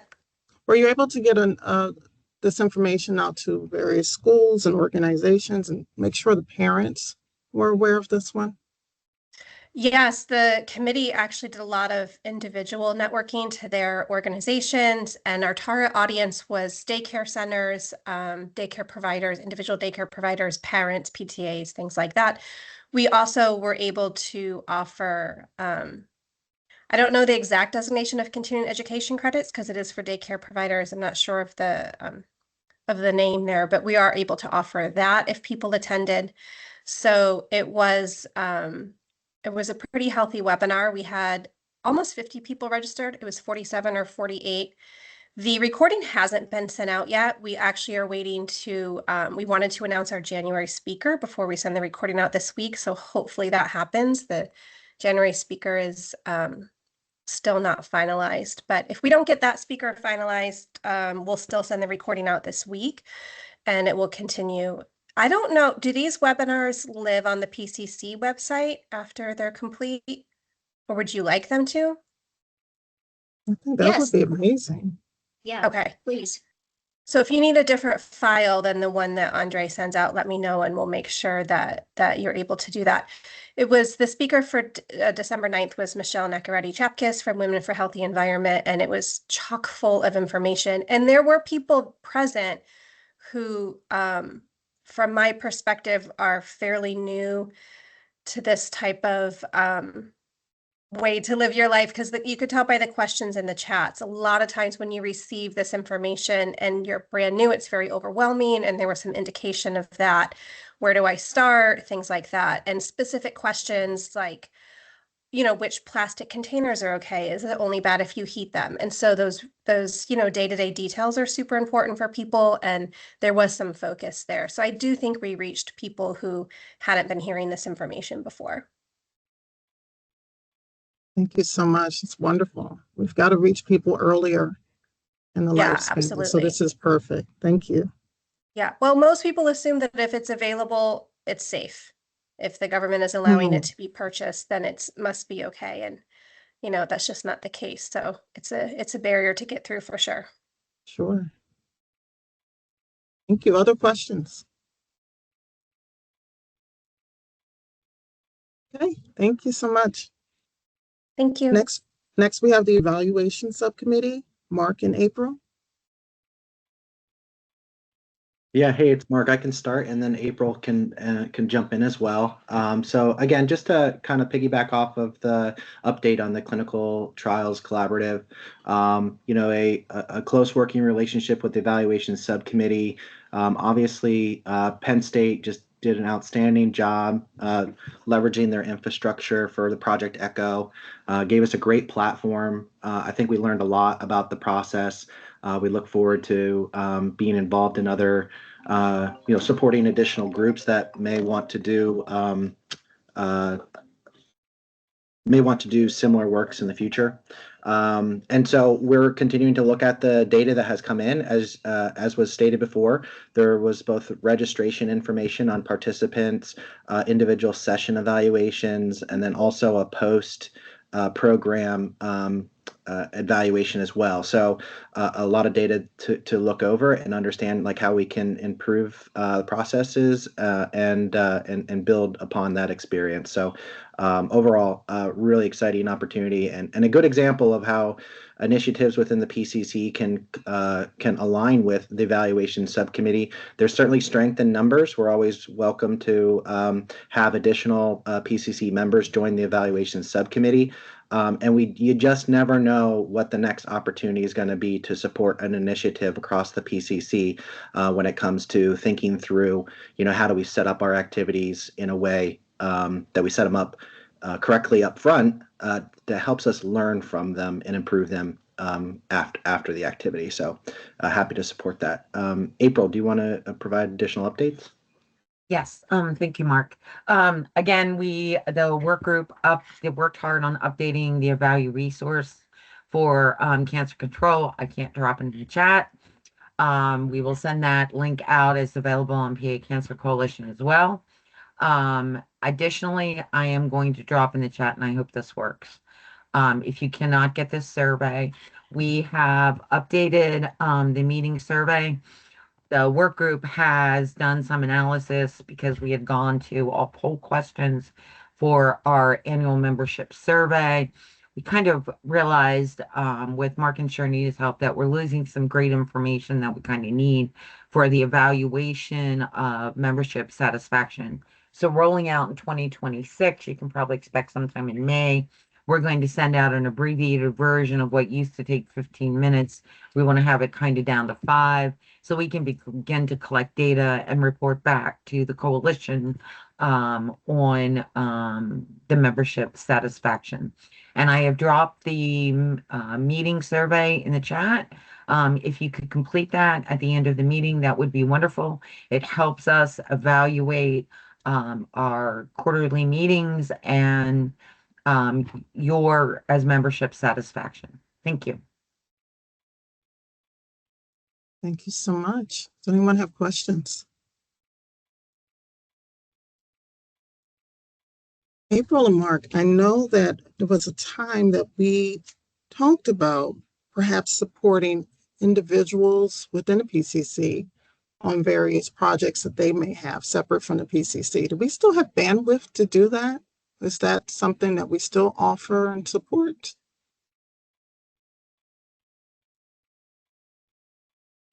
We are supporting at this time, we have like with the cancer clinical trials, worked with them. Mark and I in the subcommittee reviewed and developed the pre and post survey for what was sent out to the participants of the cancer clinical trials. I guess it would be, and I can let Mark weigh in on this, what is the capacity and what would be the ask if it's outside of the coalition work?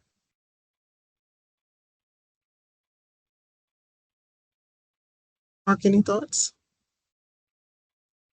Yeah, I mean, I think anything, any type of idea is worthy of discussion, and also just to kind of discuss through ideas and see, is there potential for alignment within PCC, and are there initiatives, or I would also say that there might be something or an idea or a project that someone has that they don't believe fits currently within the PCC.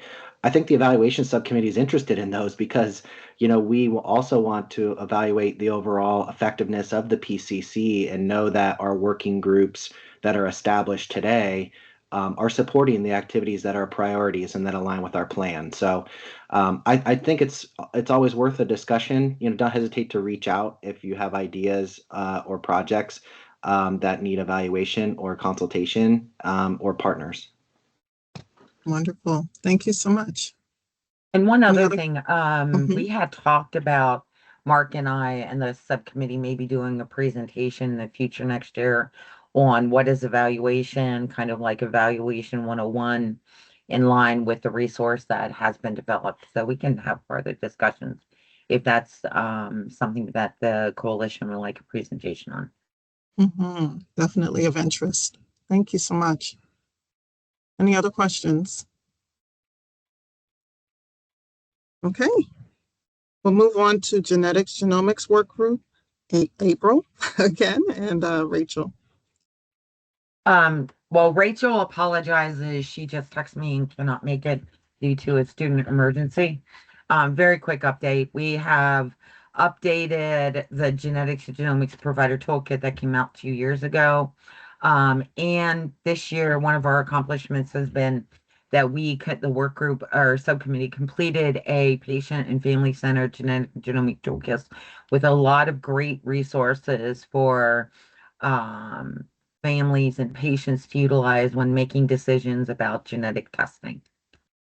And we are analyzing, the subcommittee has had a lot of members that have with, year-ending commitments. So we do want to do an analysis of needs assessment survey, which we have now put on our 2026 work plan. Thank you.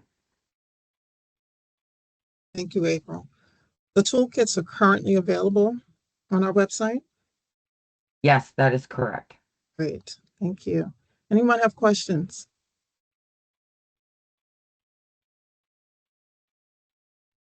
Okay. We'll move on to Health Equity Work Group, Evelyn and Meg. Great. Good morning, everyone. Before I start, I just want to thank Peg for holding the working group up while I was out last year. But we had a lot of things that were able to get accomplished. One of the things that we did was we worked with our colleagues from Penn State to fulfill a request for the colorectal working group, where we're trying to really identify where are some of these hotspots, and specifically for late stage diagnoses. And the year prior, we did colorectal cancer for younger patients. So Lynn, that might be something that, we want to revisit again. The other thing that we did along this in developing these hot maps was to develop these infographics like the one that you're seeing on the right-hand side. And we couldn't do them for all 67 counties, so we chose the top 5, where we could then go back and communicate with key organizations and stakeholders in those counties that are disproportionately affected by colorectal cancer, and provide them with this infographic so that they would begin to hopefully provide additional services, or really at least do assessments of the individuals that they are serving in that particular county. So these will be available as well on the PCC website. Additionally, one of our other members who presented today, Ms. Lisa Davis, worked on a comprehensive rural health plan, which we encourage all of you to take a look at. And the great thing about it is that she'll be taking the show on the road throughout the state of Pennsylvania through these town hall meetings in 2026 to really highlight some of the challenges that we actually face in our rural counties in Pennsylvania in the coming year. The other thing that we are currently working on is one of the priority audiences that the state would like for us to work on is really veterans. And coupled with that, what we started to look at were what are some of the unique challenges or concerns within the veteran community regarding cancer. And many of the things that are coming up are really environmental exposures. And so we're also looking to expand that a little bit more into first responders. The great thing about it is this might be a really wonderful opportunity for a collaborative effort, because Western Pennsylvania Hillman Cancer Center has a firefighter initiative. Fox Chase in Philadelphia has one, and I believe there's one in the center part of the state, possibly Penn State, but I'm not sure. And really collaborating with the environmental work group, since many of these things are related. So we're excited about that as well, and we'll be reaching out to our colleagues in that working group. Next. Some of the wins, were that we, Peg on the working group, our co-chair, was able to work with Governor Shapiro's office to put together a women's panel at the University of Pittsburgh, where we were able to address many of the concerns regarding healthcare among women. And the event was extremely successful. They were at capacity. And so this was a really nice model that was put together. The other thing is our AHEC office here in Pennsylvania partnered with the Community Health Workers Collaborative, which you've heard a little bit about earlier today, and the Center for Population Health. And what they did was they put together a learning collaborative. They sponsored a learning collaborative to really work with employers to learn more about, billing and coding, because so often what we see is that, a lot of sites don't really want to utilize community health workers because they don't get reimbursed. But part of it is learning what the mechanisms are to, secure reimbursement for this, and what are the other value addeds that community health workers provide in the settings, and particularly in some of our hard to reach rural areas. The other thing was working collaboratively with the policy working group and the Pennsylvania Breast Cancer Coalition, which spearheaded Senate Bill 88, which covered diagnostic MRIs, ultrasound, genetic counseling and testing at no cost for women for high risk for breast cancer. So we're thrilled that we were able 2 years ago to really work with Governor Shapiro on the screening one, and now the accompanying piece for the diagnostic piece. And it is now going through the insurance process, and we hope that this will become effective in early not 2007, I need to correct that, but 2027. Some of the challenges that we've been facing are what many of the other working groups are facing at this point, which is we all have a lot on our plate and we're a little bit maxed out. But I think that now that we're, settling in a little bit more, hopefully that coming year will be quite fruitful. That being said, I would be remiss if I didn't acknowledge the fact that, and particularly in the beginning of the year, was a little challenging with a lot of uncertainty and low morale, with not under the attacks on public health and things of that nature that we've all been confronted with. So hopefully we're all settling in now and trying to figure out how we work within the confines that we have. And we could always use additional members and, of course, students to help us with some of the projects that we would like to get off the ground but are somewhat labor intensive. One of those things being one of the aims focused on increasing membership.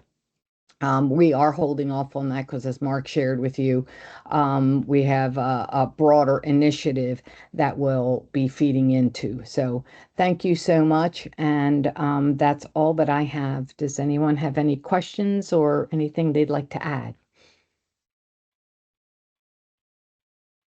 Great. I'll pass it back to you, Charnita. Thank you so much, Evelyn. And it's good to see that this group is doing a lot. You really have expanded what we were doing years ago.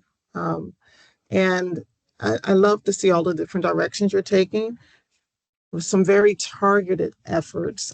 Particularly, remember earlier this year, we had a wonderful PCC meeting really focused on veterans and firefighters and their occupational risks. So I love to see that this group is embracing that particular group and really getting into the rural areas with education as well. So thank you so much for all that you do. I know it's a lot, but it's so important. Thank you very much. Let's move on to HPV.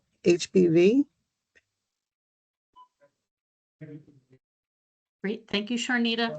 Hi, everybody. I'm Pam Shower. Dr. Callow's not going to be able to join us today, but I'm going to give a quick update. And thank you so much for having our update today. This is just a quick slide. I know heard from Dr. Callow this morning. He was not able to join us, but he has stepped to the side after many, many years as co-chair to let someone else on our group, come forward and have that opportunity. But we wanted to thank him so much for his work. He's been a wonderful co-chair. Next slide. So some of the quick updates for you. We are super excited to share that HBV, hepatitis B vaccine, has been officially added to our HPV work group. So we are now HPV/HBV Vaccine Preventable Cancers Work Group. So super excited about that. Michaela Jackson from the Hepatitis B Foundation and Dr. Lauren Orcus from the Department of Health joined our group, and we're excited to have them together to kind of make our group very robust. We're at about 50 members right now, so we are excited to have them with us. You'll see here also just a quick update that I had shared before briefly for a question that our Greater Philadelphia HPV Vaccine Collaborative has been relaunched. It was in place before the pandemic, and this year in 2025, they were able to relaunch in March, thanks to Dr. Amy Leader, Luke Kuniff, and Kate Mostowski. So that group is back up and running specifically in our Philadelphia area. You can see with the HPV vaccine that we've had a couple things that have come up that were focused for 2025. There was public focus as well as providers. There was an hepatitis B birth dose toolkit shared, as well as some storytelling now that's available for folks. And then with the providers, Hepatitis B Foundation, who is very active, Michaela and the Pennsylvania Department of Health partnered on a virtual education series for providers, and that was for both adults and infants. And the series is there if anyone would like to view it. And they also have some new things. They have a new webinar coming out in early 2026. As folks know, hepatitis B was on discussion at the recent ACIP meeting on December 4th and 5th. So we are definitely looking at that birth dose. I know the foundation is fighting hard to keep that in place, and we'll continue to follow the science and very much push that in Pennsylvania. Next slide.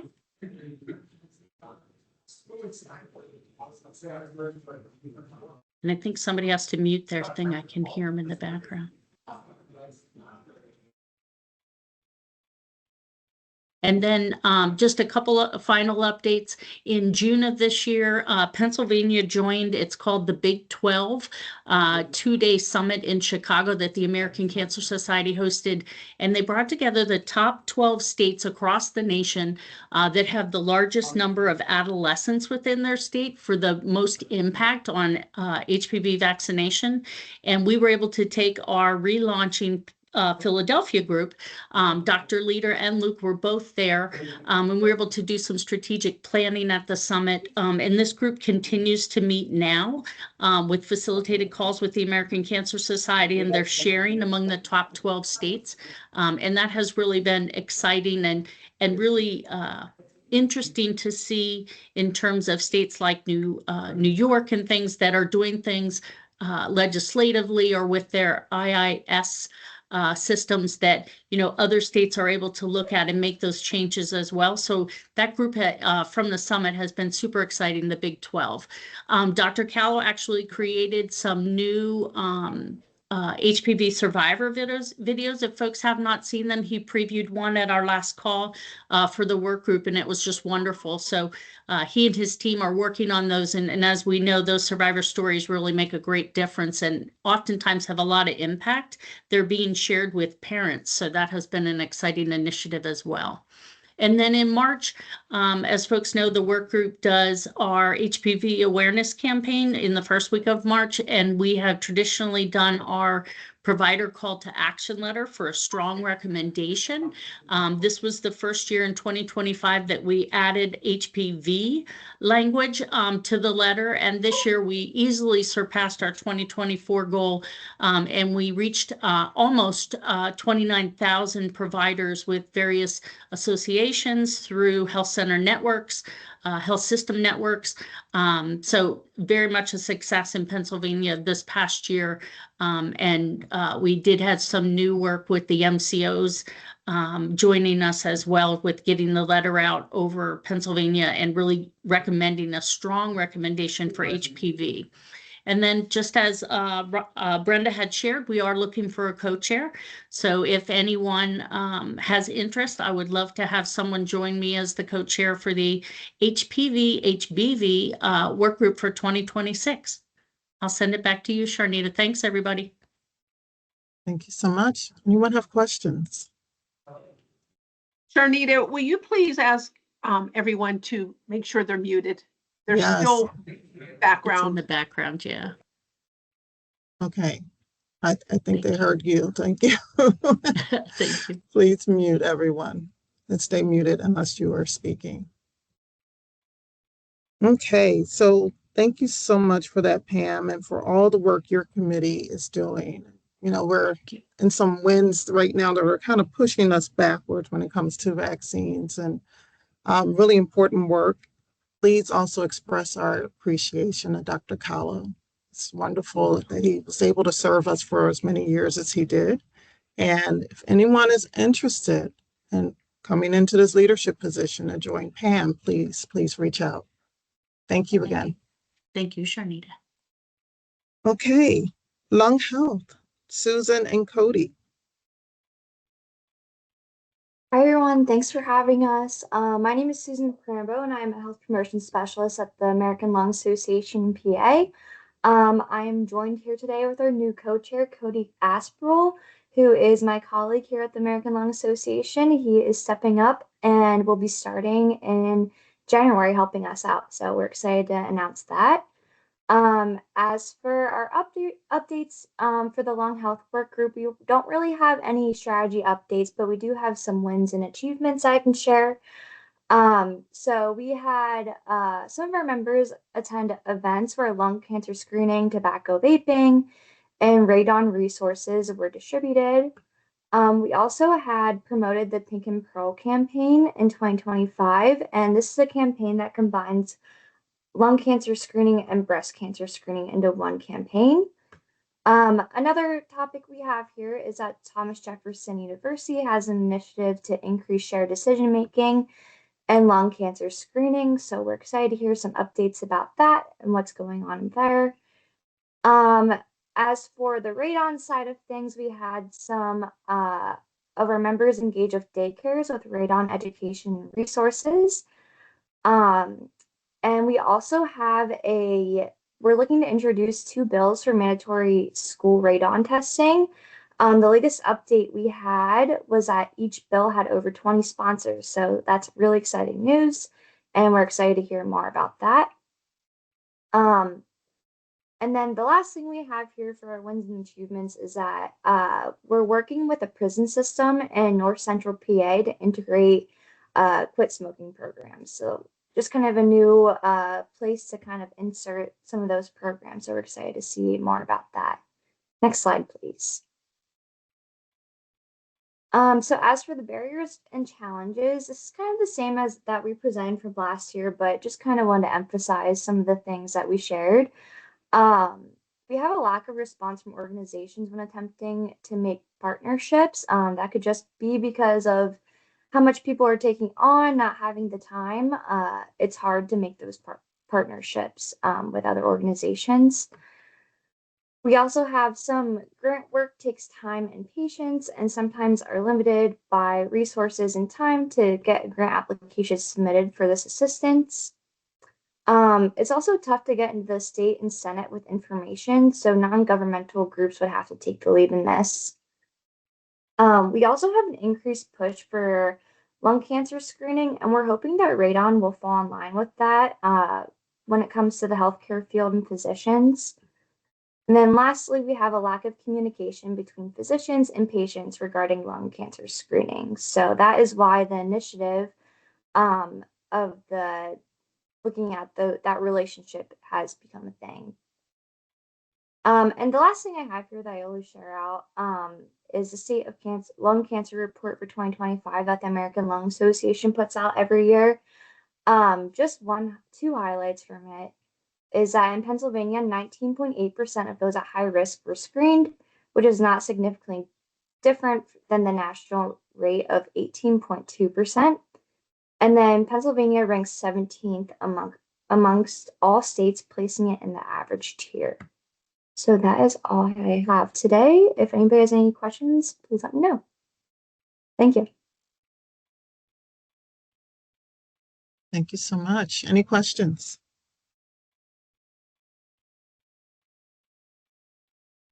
Susan, have you had any interactions yet with the environmental health group? It sounds like there's some overlap in the types of topics you're interested in. Mm-mm. but that would be a great opportunity to reach out to them Yeah, and could be kind some of collaborate synergy on there. some things. Yeah, absolutely. Okay, we'll see if we can make that happen in 2026. Great, thank you. Thank you. Okay, men's health, Pat. Good morning, everybody. Almost afternoon. So our men's health work group, the slide will be showing a lot of the updates that we've been doing. I'll kind of try to keep it brief, but touch on each of the bullet points. I kept it all on one slide. So a lot of what we did, the work group continued advancing priorities with a strong focus on prostate cancer awareness and early detection. And a lot of our progress this year, late in the year, came from a collaborative effort with our planning committee and the ACS and Pfizer, which has a Change in the Odds partnership. A lot of information online for that. I can share some of that if anybody wants it. So the call to action letter was one of our first big pushes that we did. We reached providers statewide, and that was encouraging evidence-based prostate cancer screening conversations, especially for men at increased risk. We had our partners distribution networks, health systems, MCOs, professional associations, all the community organizations we could find. And at last count, we are estimating the letter reached over 30,000 clinicians and healthcare stakeholders across the state. So 30K is a pretty great number for a small work group that we have right now. That was primary care providers, oncology practices. We had the FQHCs, statewide associations, and that letter's on our Men's Health Work Group news and resources page, where you can still see it and have all the links there. And the next thing we did was a really, really cool panel discussion from risk assessment to action. And that was lots of efforts from our planning committee. Several of them were on the call today. They were pulled in from the work group, from the overall work group. We had a smaller group, and it worked out really well. So we had about 90 registrants for the Teams event, and feedback was really good. They said it was informative or extremely informative, and many of them said they plan to use it in their clinical or cancer control efforts and programs. Multiple organizations noted the session helped them identify new connections, collaborative opportunities such as the National Prostate Cancer Roundtable. I'm a member of that as well. And that full recording for that webinar is on the PCC YouTube channel, as well as on the Men's Health Work Group's news and resources page. And we also have our 2024 webinar that we did back with the Latino Connection. And that was, and the call to action letter was on there as well. So a lot of stuff we're beefing up on the resources section of that page. So after the panel, we sent up a follow-up email went out. Jennifer King helped us out with that as well. We had links to the recorded panel, summary of the Change the Odds, the prostate cancer resources, the call to action items, the ACS-CAN policy priorities were on there, and of course a large target that we want to keep in mind, information on the prostate cancer screening bills, House Bill 281 and the Senate Bill 447. And we had tools and patient-facing resources for our providers as well in that follow-up email. So that I heard recently from Pam that follow-up email was shared. We had several professional networks, but we know the PA Academy of Family Physicians, about 6,000 members right there. The PA Medical Society, about 9,000 members. So between those two initiatives, we really, I felt like we hit it out of the ballpark with our group. The live event had close to 90 registrants, but all those follow-up resources were, thousands more across the state. Broader impact and connections taken together with everything, the call to action letter, statewide provider panel we did, the partnerships that are being formed, ACS and Pfizer, and our group here with the PCC. We've increased provider awareness for screening recommendations. We're highlighting the importance of risk-based prostate cancer screening. We're strengthening connections between, the DOH, the Cancer Coalition, and all these external partners. Hopefully, we're helping to move the conversation forward about improving access and reducing the disparities. And again, supporting the ongoing advocacy for that House Bill 281 and Senate Bill 447, which are just, ingrained in my mind now. And they were referenced both in the call to action letter and in the panel discussion. As far as sharing a win, I mean, that's pretty much the win is, you know, that ACS Pfizer Change the Odds initiative and how it came about, and, you know, catalyzing and supporting those two major accomplishments was a big thing. Tens of thousands of providers reached with that. Great outreach. As far as our next steps, the work group needs, looking towards 2026, we're hoping to expand our provider engagement, diversify our membership, of course, strengthen our collaboration with the urology, the primary care, community organizations. We've seen we can do it now. We can even do it with a small group, so it's more than possible. Identifying a second co-chair would be great for the men's health work group. I'm the only chair right now. I don't mind doing some work, but more than happy to share. And hopefully building off this year's successful communications and the outreach, and, you know, moving forward with it for the next year. So much. Questions?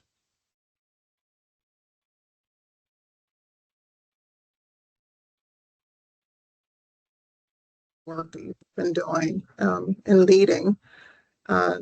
Again, the work that this work group is doing in collaboration with ACS, with Pfizer, just amazing. So thank you so much for making such an amazing impact. And again, we're looking for a co-chair for this work group. So if you have, or anyone you know is remotely interested and would like to know more, please reach out. Thank you. Thank you. Thank you, Pat. Okay, Donna, I think she may have left. Donna, are you still on? It's to hop off, it says here. Yeah. Donna? No. Okay, it says that the policy work group is working on prostate cancer and colorectal cancer screening, protecting access to vaccines, addressing medical debt and copay accumulators, as well as clean air for all workers, and celebrating the Senate Bill 88 passage. Several of us are working on federal campaigns to protect healthcare tax credits, affordable coverage, and cancer research. So another extremely busy work group. Thanks to Donna for all her leadership here. Great. And we have one more group, survivorship. Amy, Colleen? Hello, yes.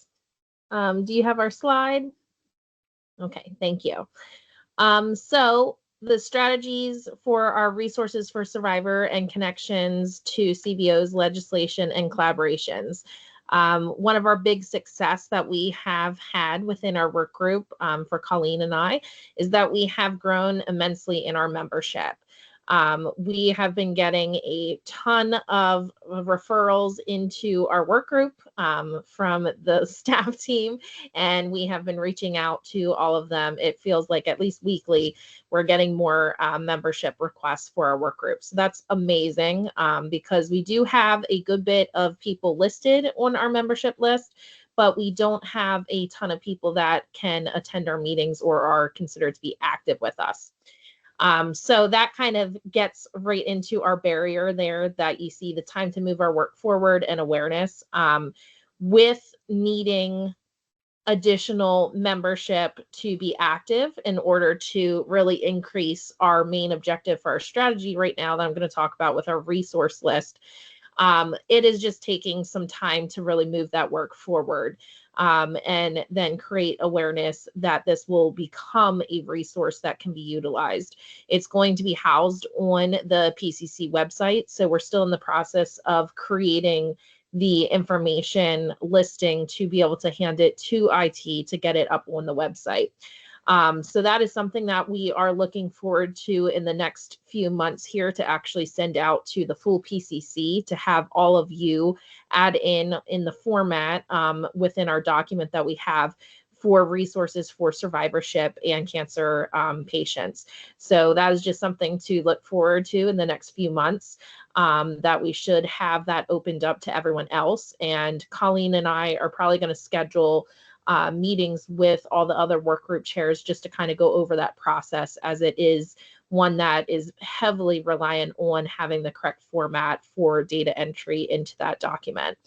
But like I said, the main thing that we are primarily focusing on right now is creating that large list of resources for survivors throughout the whole state, so that they can have those connections back to whatever resource they might need at any point in their journey. So Colleen, do you have anything to add?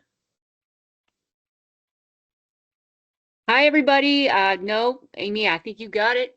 I think we're just looking to connect with the other groups and get the resources out there to all of those in the state of PA.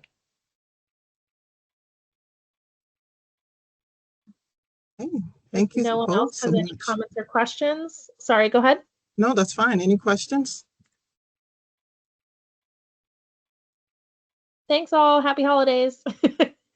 Thank you so much. And I love the list that you've all put together. I know you're still in the process, but I just think it'll be an opportunity too for us to really engage with some advocacy groups around the state and see if we can bring them into the PCC as well. So thank you so much for that. It's going to be very helpful to a lot of people.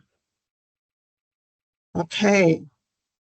All right, so I just want to thank all of you who presented today, all of our leaders of the work groups and subcommittees, for all of the work that you do all year long to make PCC work. A reminder that our next meeting is March 12th, 2026. We're right at the brink of a new year, so it's so exciting, all the work that's already happening. Thank you again, everybody. We wish you happy holidays. And please reach out to us if you have any interest in working with any of our subgroups. Thank you so much. Be well. Thank you, everybody. Thank you. Thanks, Charnita. You're welcome. Thank you.